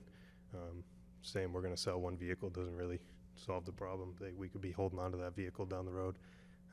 We constantly have a car parked in the street from that address, and it is not convenient for school buses, myself pulling out, seeing down the road and having a school bus coming at me. But that's pretty much my main concern. Okay. And again, whether or not this is germane to our decision-making process, overnight parking obviously is not allowed in the city of Nashua. Correct. Has that ever been, has anybody ever called and said, hey, there's a car parked out here? I can't Yeah. speak for anyone else. Myself, no, I have not. Yeah, okay, I was just curious. All right, any other questions? No. Okay, thanks for coming. Thank you. Appreciate it. Anybody else with questions, concerns, or opposition to this application?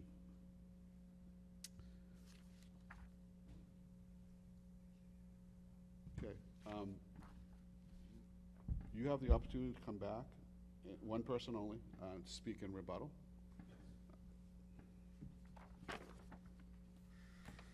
My name is Jeff Howe. I'm the guy that's going to build the addition for Janet. A couple of things. If they were looking at my sketch as to what it might look like, it's just a sketch. Okay, so it might not be proportional to what is going to be there.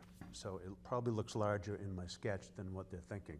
It's really no bigger than a two-car garage, which is already in the neighborhood. So it's going to be a cape design, which is in character with the neighborhood. So I feel that there's no reduction in values or anything like that. As far as the parking goes, she is planning on putting in a wider driveway. So all cars will be off the street. Even if she doesn't sell that one car that she's talking about, it will be off the street. So there won't be any parking issues. Okay. Any questions? Mr. Correa? Up until the meeting tonight, I didn't really have any questions or concerns about the application, but in hearing the testimony, you know, it is a criteria, and let me just read it here. The accessory dwelling unit shall be clearly incidental and subordinate in extent, use, and purpose. And to me, that does get into a bit like architecturally, you know, does it, because the idea is it's supposed to look like a single-family home and not say a duplex. You had just shown a sketch. I didn't have that in my package. I don't know if anybody else did. Is that, so that sketch you have there, is that what it's gonna be? Can we enter that into testimony? No, he didn't. All we got was Okay, because a thought I have is, and maybe I'm addressing this more to the board, but while you're at the microphone, is it might be prudent that we have a sketch of the roof lines, et cetera, so we end a clarification of the width of the driveway. I mean, I didn't think twice about the driveway. I mean, I took a look at the site. I didn't even think twice about it, but in hearing that, are you saying there's a 10-foot wide driveway It now? looks about 10 feet, but they can widen it to 24 feet. Yeah. Well, you know, they could do that tomorrow if they so desire. You got your Google Maps picture of it. Wow, having trouble manipulating that phone, but, so I guess maybe a question to you is, would it be a problem to have a sketch of the proposal, including the wider driveway, et cetera, as part of the application, or is that not possible, you know, that we have, say, you know, if I were now questioning, like, is this gonna look like a single-family home or something that doesn't match the neighborhood? I don't have an answer to it. I'm hearing testimony that that's a concern. Seems like valid testimony. Is it too much of me to ask for a sketch and including the width of the driveway of how this thing would be built? No, but it's it's the same. The garage, or I mean, the addition would be about the same size as a garage, so it wouldn't look like a two-family at all. It would look like a house with a garage beside it that maybe the doors had been closed in or something. Mhm. You know, so the proportion is correct. On the sketch we have, is that gonna be a breezeway between the two buildings? Yes. Okay. Yeah, because this is the only sketch I think we have. So an 8-foot breezeway, all right. All right, well, that's the only question I had at the moment. So to further that,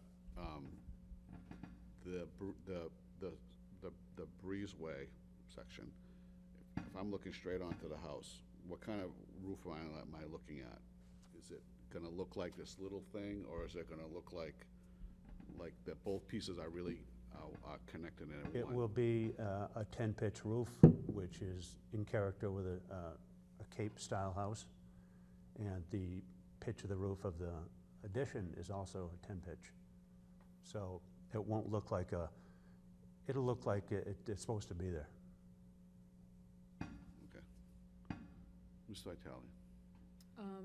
And there's no entrance into the 8-foot wide area, and the entrance to the proposed addition is on the side?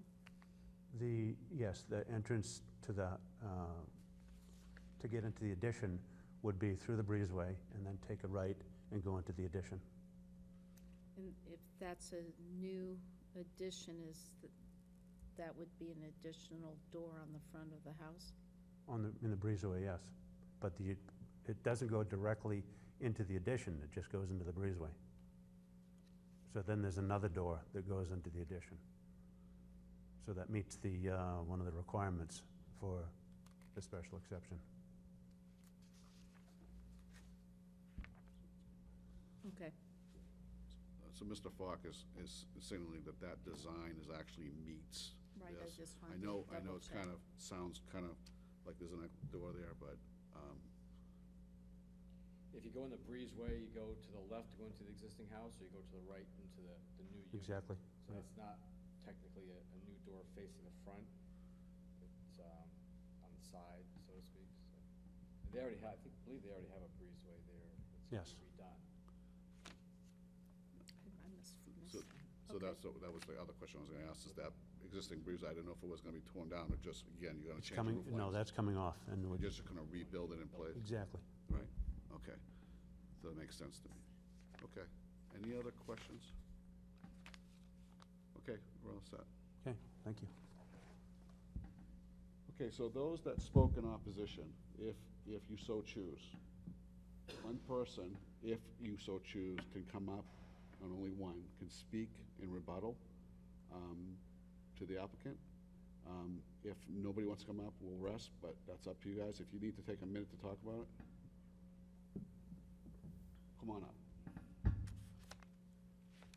Just your name and address again, please.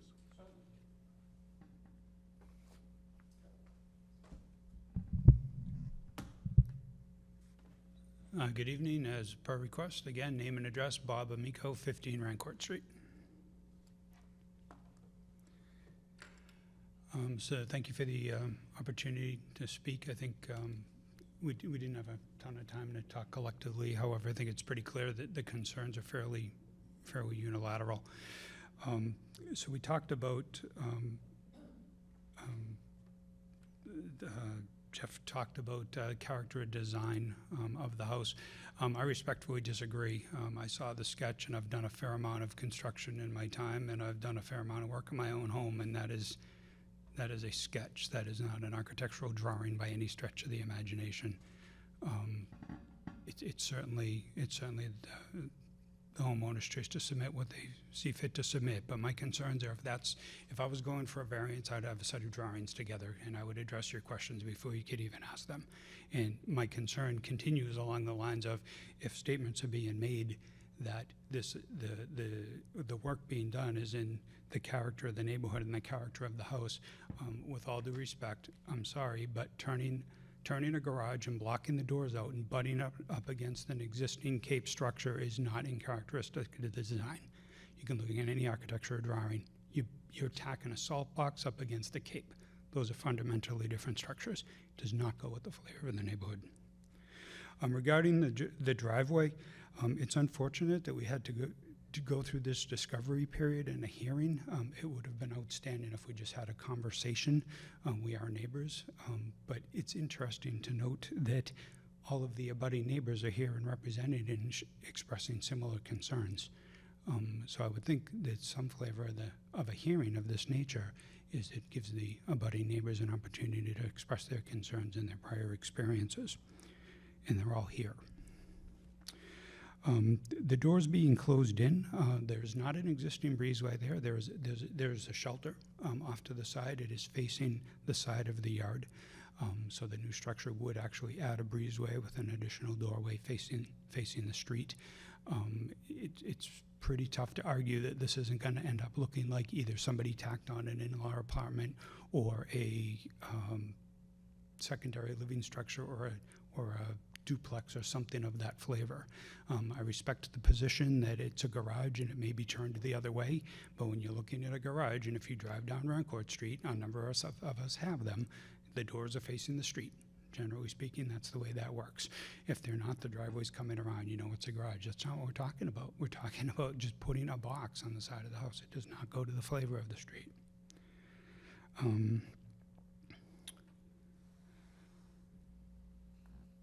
And then the parking issue has certainly been addressed. It's comforting to hear that there's discussion about widening the driveway. If that is the direction we're moving in, I'd like to see that be part of the requirement. The vehicles that we've talked about before, one's been parked, and I'm not 100% sure. I'm pretty sure that it's been going through flavors of non-operational status. So basically, you got a wreck parked in the back end of the driveway. So to answer the question earlier, yes, there have been sightings as far as overnight parking. There's been multiple instances of damage in the street. I've put my lawn back a couple of times. They plow Rancourt Street with a 10-wheeler and a Sidewinder. And it's 2 o'clock in the morning, the guy comes around the car so it not to hit anything, takes out 1.5 feet of my lawn and 1.5 feet of the Morrow's lawn. Put it back multiple times over multiple years. There has been sightings about that.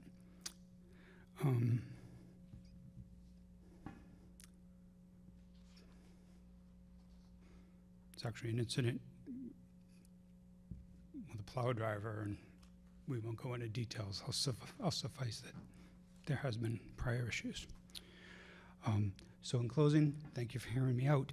But would like to stress again, trying to be supportive of what Ms. Freitas is trying to accomplish, but trying to keep it within the flavor of the neighborhood. And I just really would like to see street clear, be able to get in and out, maintain the flavor of the neighborhood and the feel for it. Those are my thoughts. Thank you. Any questions? Thank you very much. Thank you. With that, I'll close the public hearing and open the public meeting.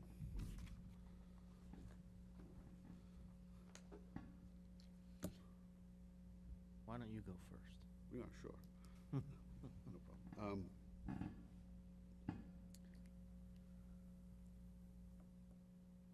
You know, I guess we all have, an idea of what we like, what we don't like, right, when we look at homes. So I understand, we've been here, you know, you've been here for a long time, you know, I've been here for several years, and you know, we have this concern on occasion, and sometimes it's very warranted, and I'm not saying it's not in this case, but this is, you know, a special exception for an in-law. It is under the size. This could have been a request for 750 square feet right up against the side of the house. And, you know, again, I see what the special regulations say. I see what it says for character. But I guess, you know, at what point is it your own personal taste as opposed to something that's completely out of character, right? So I think we've seen a few things that have been completely out of character for a neighborhood. But, you know, with this, I'm having, even though I understand that the look is going to be completely different, you know, we have testimony from the applicant, Mr. Howe, that, you know, this is how we're going to build it. I know we don't have a sketch or plan drawings, but as we know, that it's not required, and I know that that's, you know, also, you know, there's an expense to that. I'm not considering that. I'm just saying that, you know, some people just don't have that means or would rather, put their money somewhere else, right? But in this case, we have what we have in front of us. If I boil it right back down to what it is, I think there was a description of what's gonna be put there. It falls within the guidelines of the special regulations. The breezeway, I know what's there now is probably not what some people would consider a breezeway, and it's probably just something that was put up years ago.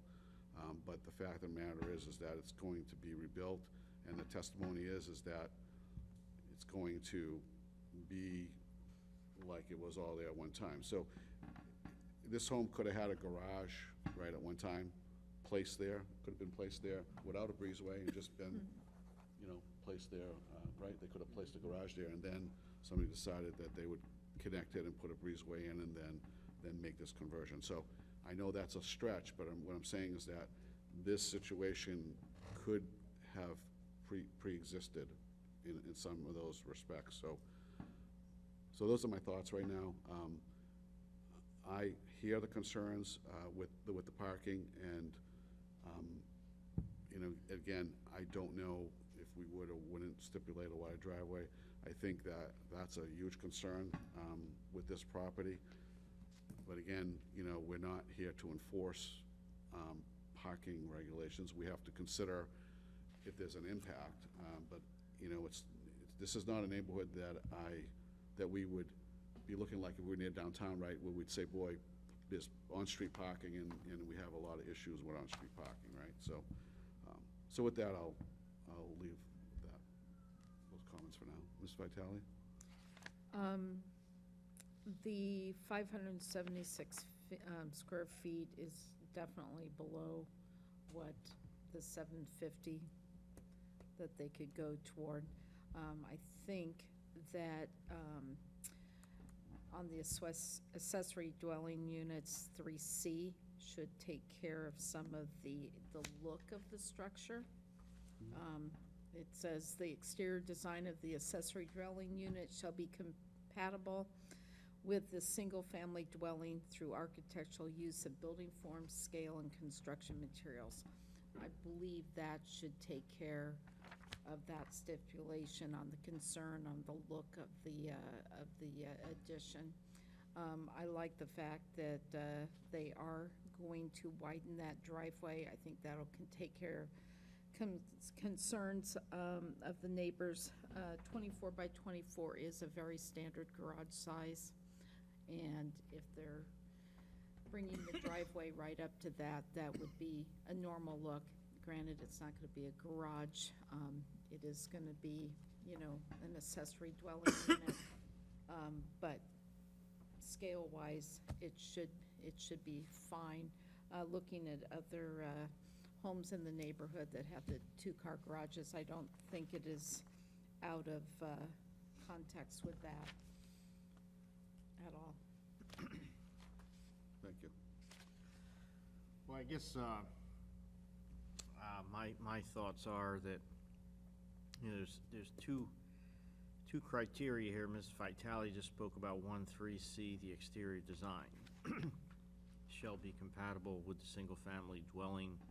And the very first one, it shall be clearly incidental and subordinate. I guess from what I've heard tonight and what we have in front of us, I don't have any evidence that 1 and 3C is met. There is an element of style or architectural texture, which I think this board is asked to address, that it stays incidental and subordinate. And so we have a sketch of the 24 by 24 and the 8. I don't know what the roof line is. I don't know what the architecture is going to be. My experience from being on this board at a long time is sometimes they come out looking nice and sometimes they don't. You don't know. My experience is better just to have on record, this is what's going to be built as in a sketch. It doesn't have to be an architectural drawing like we've seen on a couple cases tonight. It could be a pencil sketch. It doesn't necessarily have to be to scale. It's not that hard to make a pencil sketch to scale. But I'm feeling like from the testimony I've heard tonight, I guess where I'm going is I'm just throwing out the idea of a table for 2 weeks to have the applicant give us a sketch, and that sketch includes a wider driveway and a clarification of that. I'd feel more comfortable with that, and I'd also like to go back and take another look. The site walk I took didn't seem like an issue, but we have testimony that it's, you know, it's out of character, and that's just wondering what you two think of that. So, I'll agree, because I think right now you wouldn't be in a position to vote in favor, and I think that, you know, part of what we should be doing is obviously, you know, helping applicants out, and I think this would be a great help to the applicant. So what I'd like to do is, not to belabor it, I'd like to open the public hearing again, just to bring the applicant back up to get a specific yes or no to that, because if it's no, then we would just make a decision tonight, and then to get a specific date. Sure. That'd be great. All right, Yeah. so I'd like to make a motion to close the public meeting and reopen the public hearing solely to hear from the applicant on a date and whether or not they would be in favor of a table, for us to postpone this. Second that? Okay, all in favor? Mr. Howe, could you come back up to the mic, please?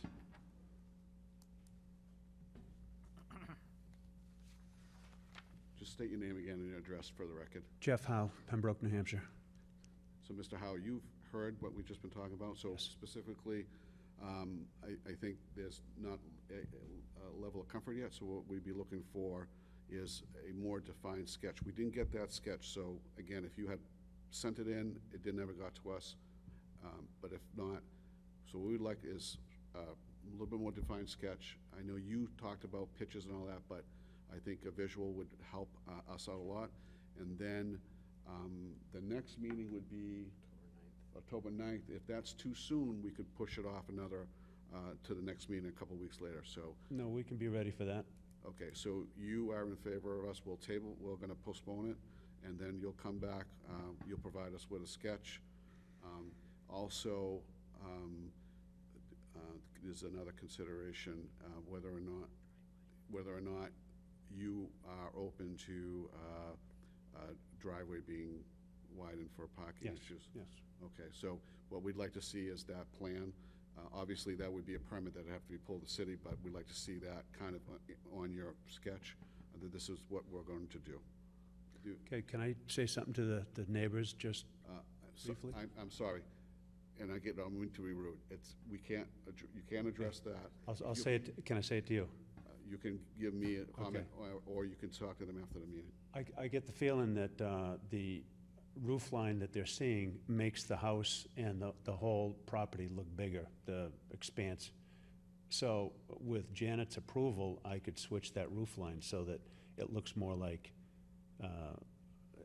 at the gable end would be on the street side. So this is part of testimony. So what I would ask is, give us two different sketches, okay? And what you guys could live with, and then that would give us more of an opportunity to see the options and then make a decision based on that. And I think if you did that, definitely probably might help some of us make a better decision. So I don't want to discuss the case anymore because we were just coming out to ask you a question.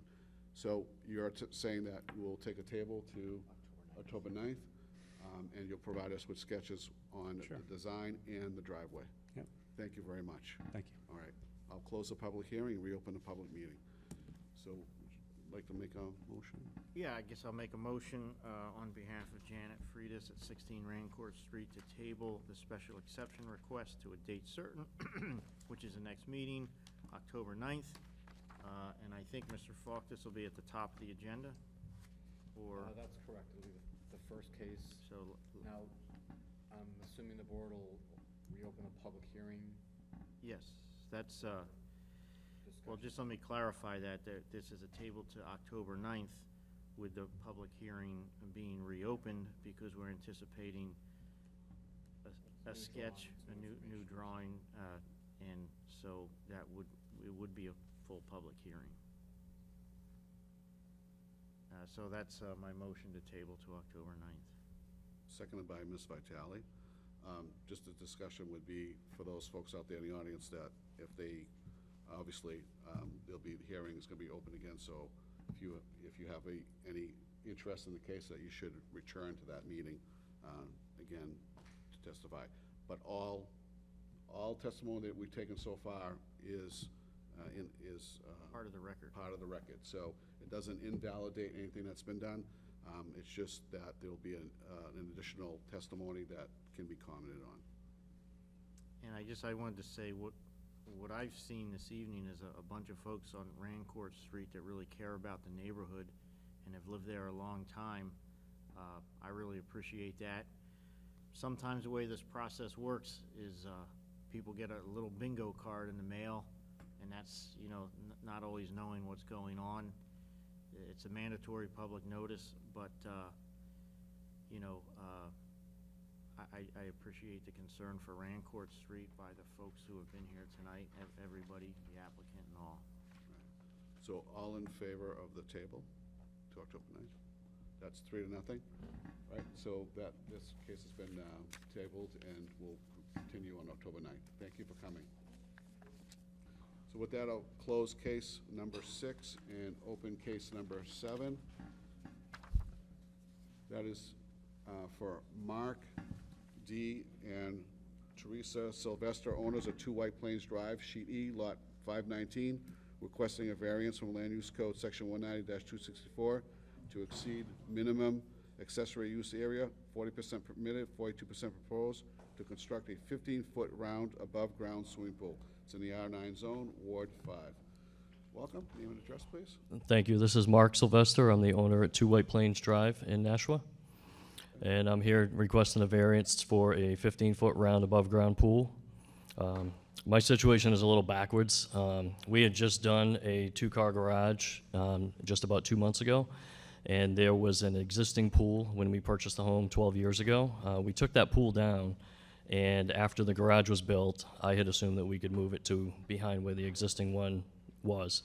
At that time, I applied for the electrical permit, and we had cleared the land, built the base, and I was getting ready to apply for the electrical permit to do the grounding of the base for the pool. And the electrical inspector had called me back and said, you need to apply for a variance because you didn't have enough of the land use. So that's why we're here. I would just like to say that, there's no real effect on the neighbors. The yard is fully fenced in. There's a stockade fence going from the garage over to the property line, and then the backyard is all chain link fence all the way around the property. We also are very close with our neighbors. We have a very good relationship with them. And we're looking to do a new pool wall, which is out there, and put the 15-foot round pool back up and use that right at the back of the garage. It would be 29 feet from the neighbor's property line at 4 Fordham Drive, just to our left if you were facing away from our house, and it would be 24 feet from the back property line, that house is currently vacant. The owner is actually in assisted living. So they'll be selling that house in the next month or 2. Okay. Any questions for the applicant? Okay. None. Thank you very much. Thank you. Is there anybody in the audience that'd like to speak in favor for this application? Seeing none. Anybody with questions, concerns, or opposition to this application? Seeing none, I'll close the public hearing, open the public meeting. Mr. Curry. Well, I think the application is complete, and I concur with the application, especially from the site walk, in the sense that, I don't think you're even gonna know that there's a pool back there. It's a corner lot, kinda like, it looks like the rest of the houses, a lot of grass in front. And I'd certainly be sensitive if there was like an abutter in the back. You can't really see the back too well, but there's no cause for me to think that this 2% overage is gonna be an issue. Okay. Ms. Vitale.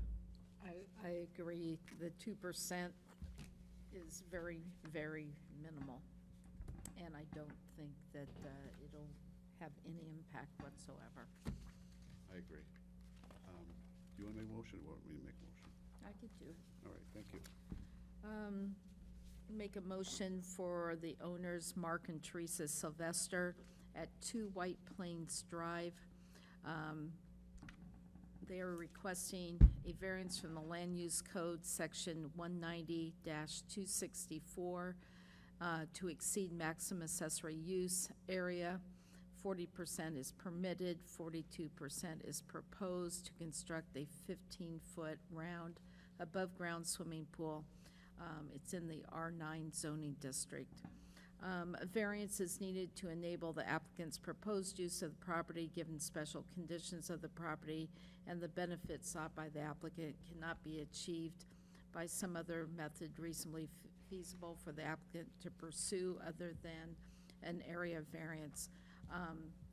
The applicant has recently built a garage, and they're putting a pool back up.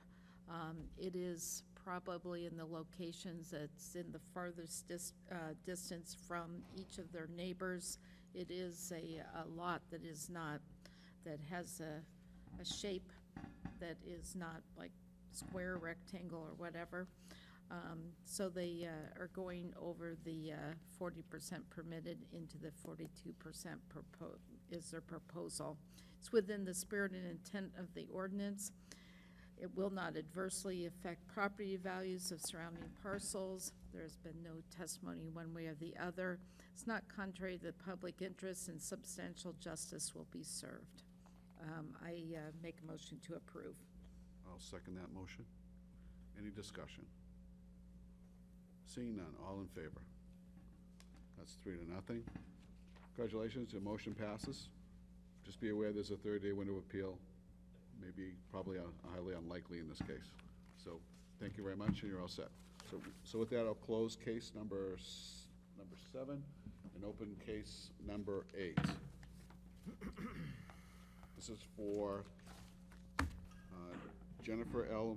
Mazzoni, 18 Fowle Ave. Description is Jennifer L. Mazzoni, owner, 18 Fowle Ave, sheet 108, lots 48 and 88, requesting a variance from Land Use Code, Section 190-264, to exceed maximum accessory use area, 40% permitted, 42% existing, 80% proposed, to construct a 17 by 34-foot in-ground swimming pool. It's in the RA district. Welcome. Hi. Name and address, please. My name is Jennifer Mazzoni. I live at 18 Fowle Ave. I own 2 parcels of land on Fowle Ave, and I'm in the process of getting them merged. I moved to Nashua 2 years ago, and I love it here. I find myself, though, leaving a lot, like on the weekends or, you know, on a nice day and going to friends' houses or at the beach or pools or whatever, and I'd really like to make best use of my property and have a safe and tastefully pool installed. I also live in a really great neighborhood. We have block parties quite a bit, and I think my neighborhood would enjoy the pool just as much as I would.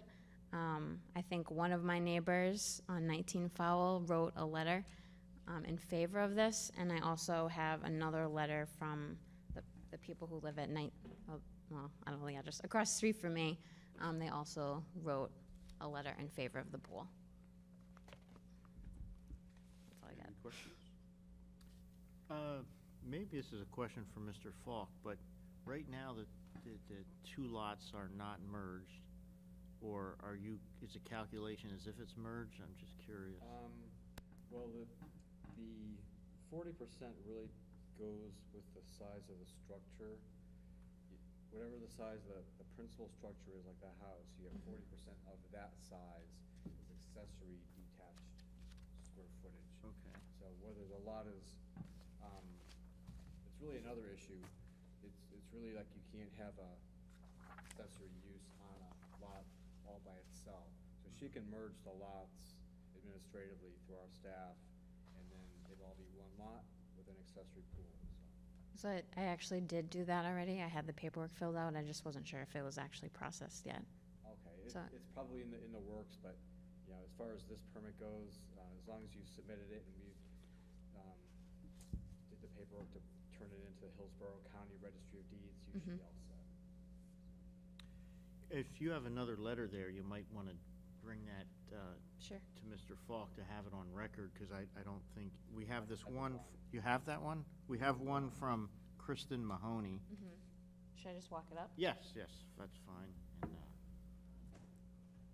maybe it's- Thank you. So, any other questions right at this moment? Because I'll read these two letters into the yeah, record. I think that would be prudent. All right, we're all set for now. Okay. Thank you. I have two letters in support of this application. First one's dated 9/21 of 2018. Dear City of Nashua Review Board, we are the Grillakis family. We reside at 19 Fowle Ave, directly across the street from Jennifer Mazzoni's home. We wish to make it known that Jennifer is a very conscientious and courteous neighbor. Frankly, she has the most beautifully landscaped and well-maintained yard in the neighborhood. We could say with certainty that her in-ground swimming pool will be installed by experienced professionals and will be constructed with safety and quality in mind.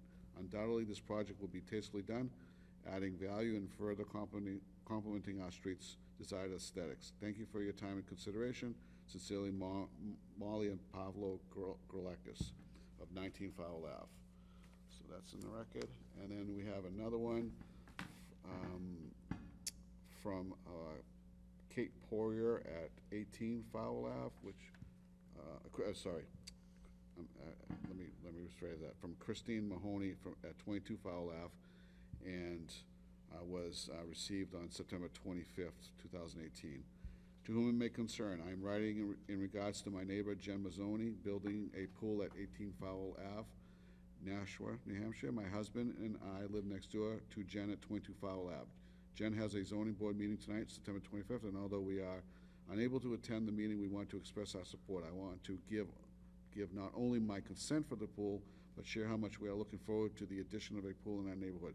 We are close-knit neighbors on Fowle Ave, and I know the pool will be used safely and often by us all.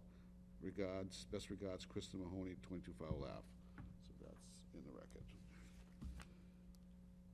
Okay, so, no further questions, right, for? Yeah. We're just looking for other testimony. Yes. Okay. I just want to make sure we have no more questions. No, okay.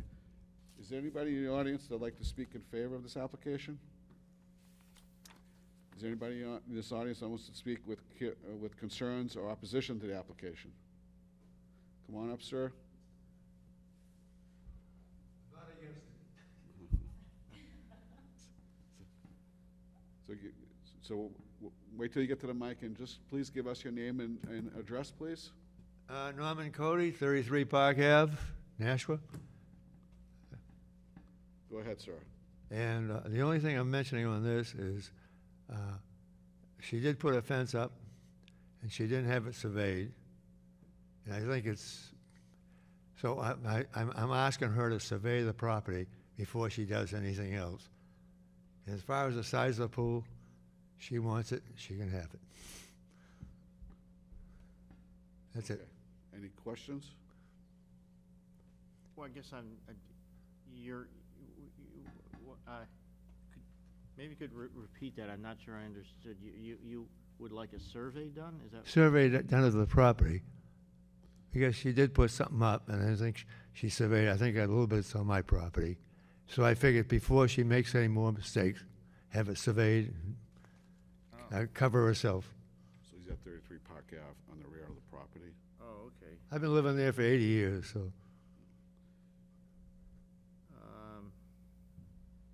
Okay. Is it like the garage or something in the back? Is that? No, she wants it for the pool, Okay. right? Yeah. But I want to make sure that she's in her land is all right, because she didn't, when she put the fence up, she got carried away a little bit, so that don't matter to me.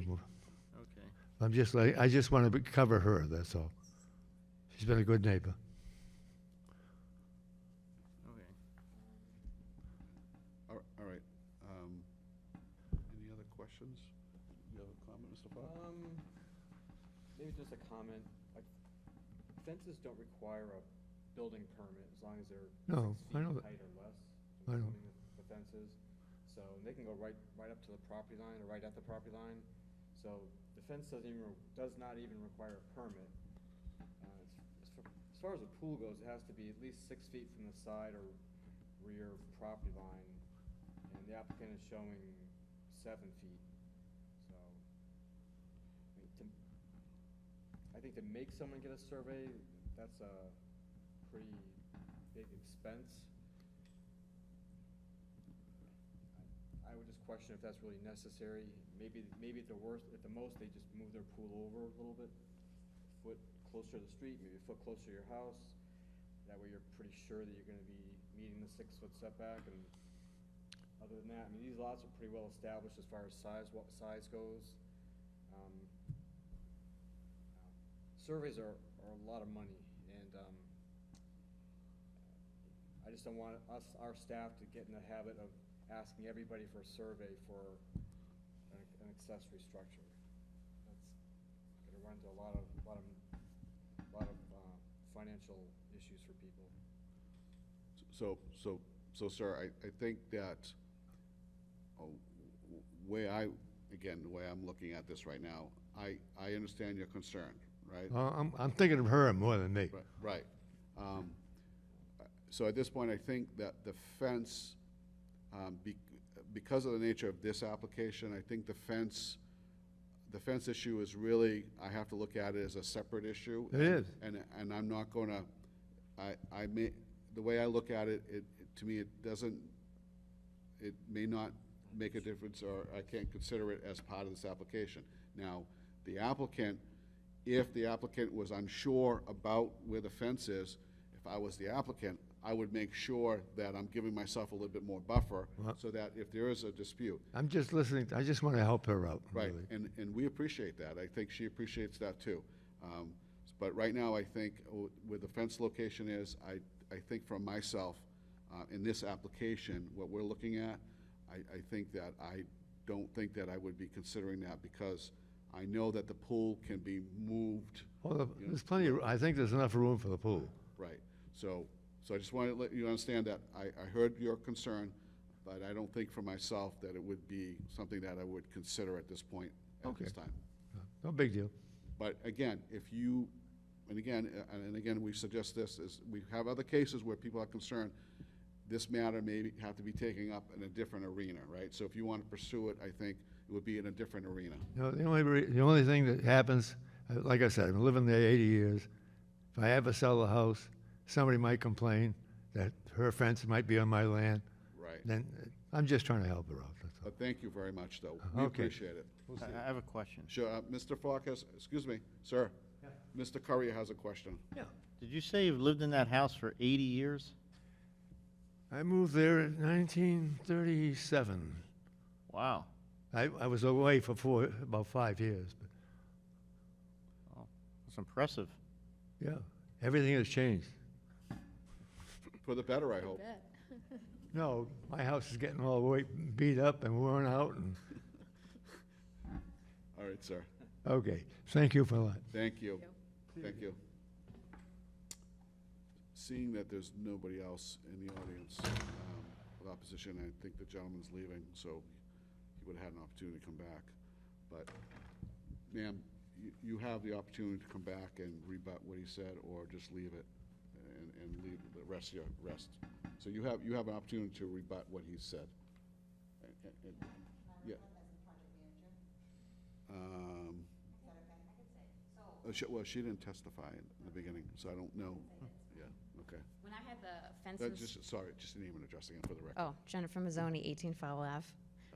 When I had the fence put up, the person who was installing the fence went down to the city and got like my parcel of land map or whatever it's called. So I don't think that I didn't go overboard. I think it's exactly where it's supposed to be.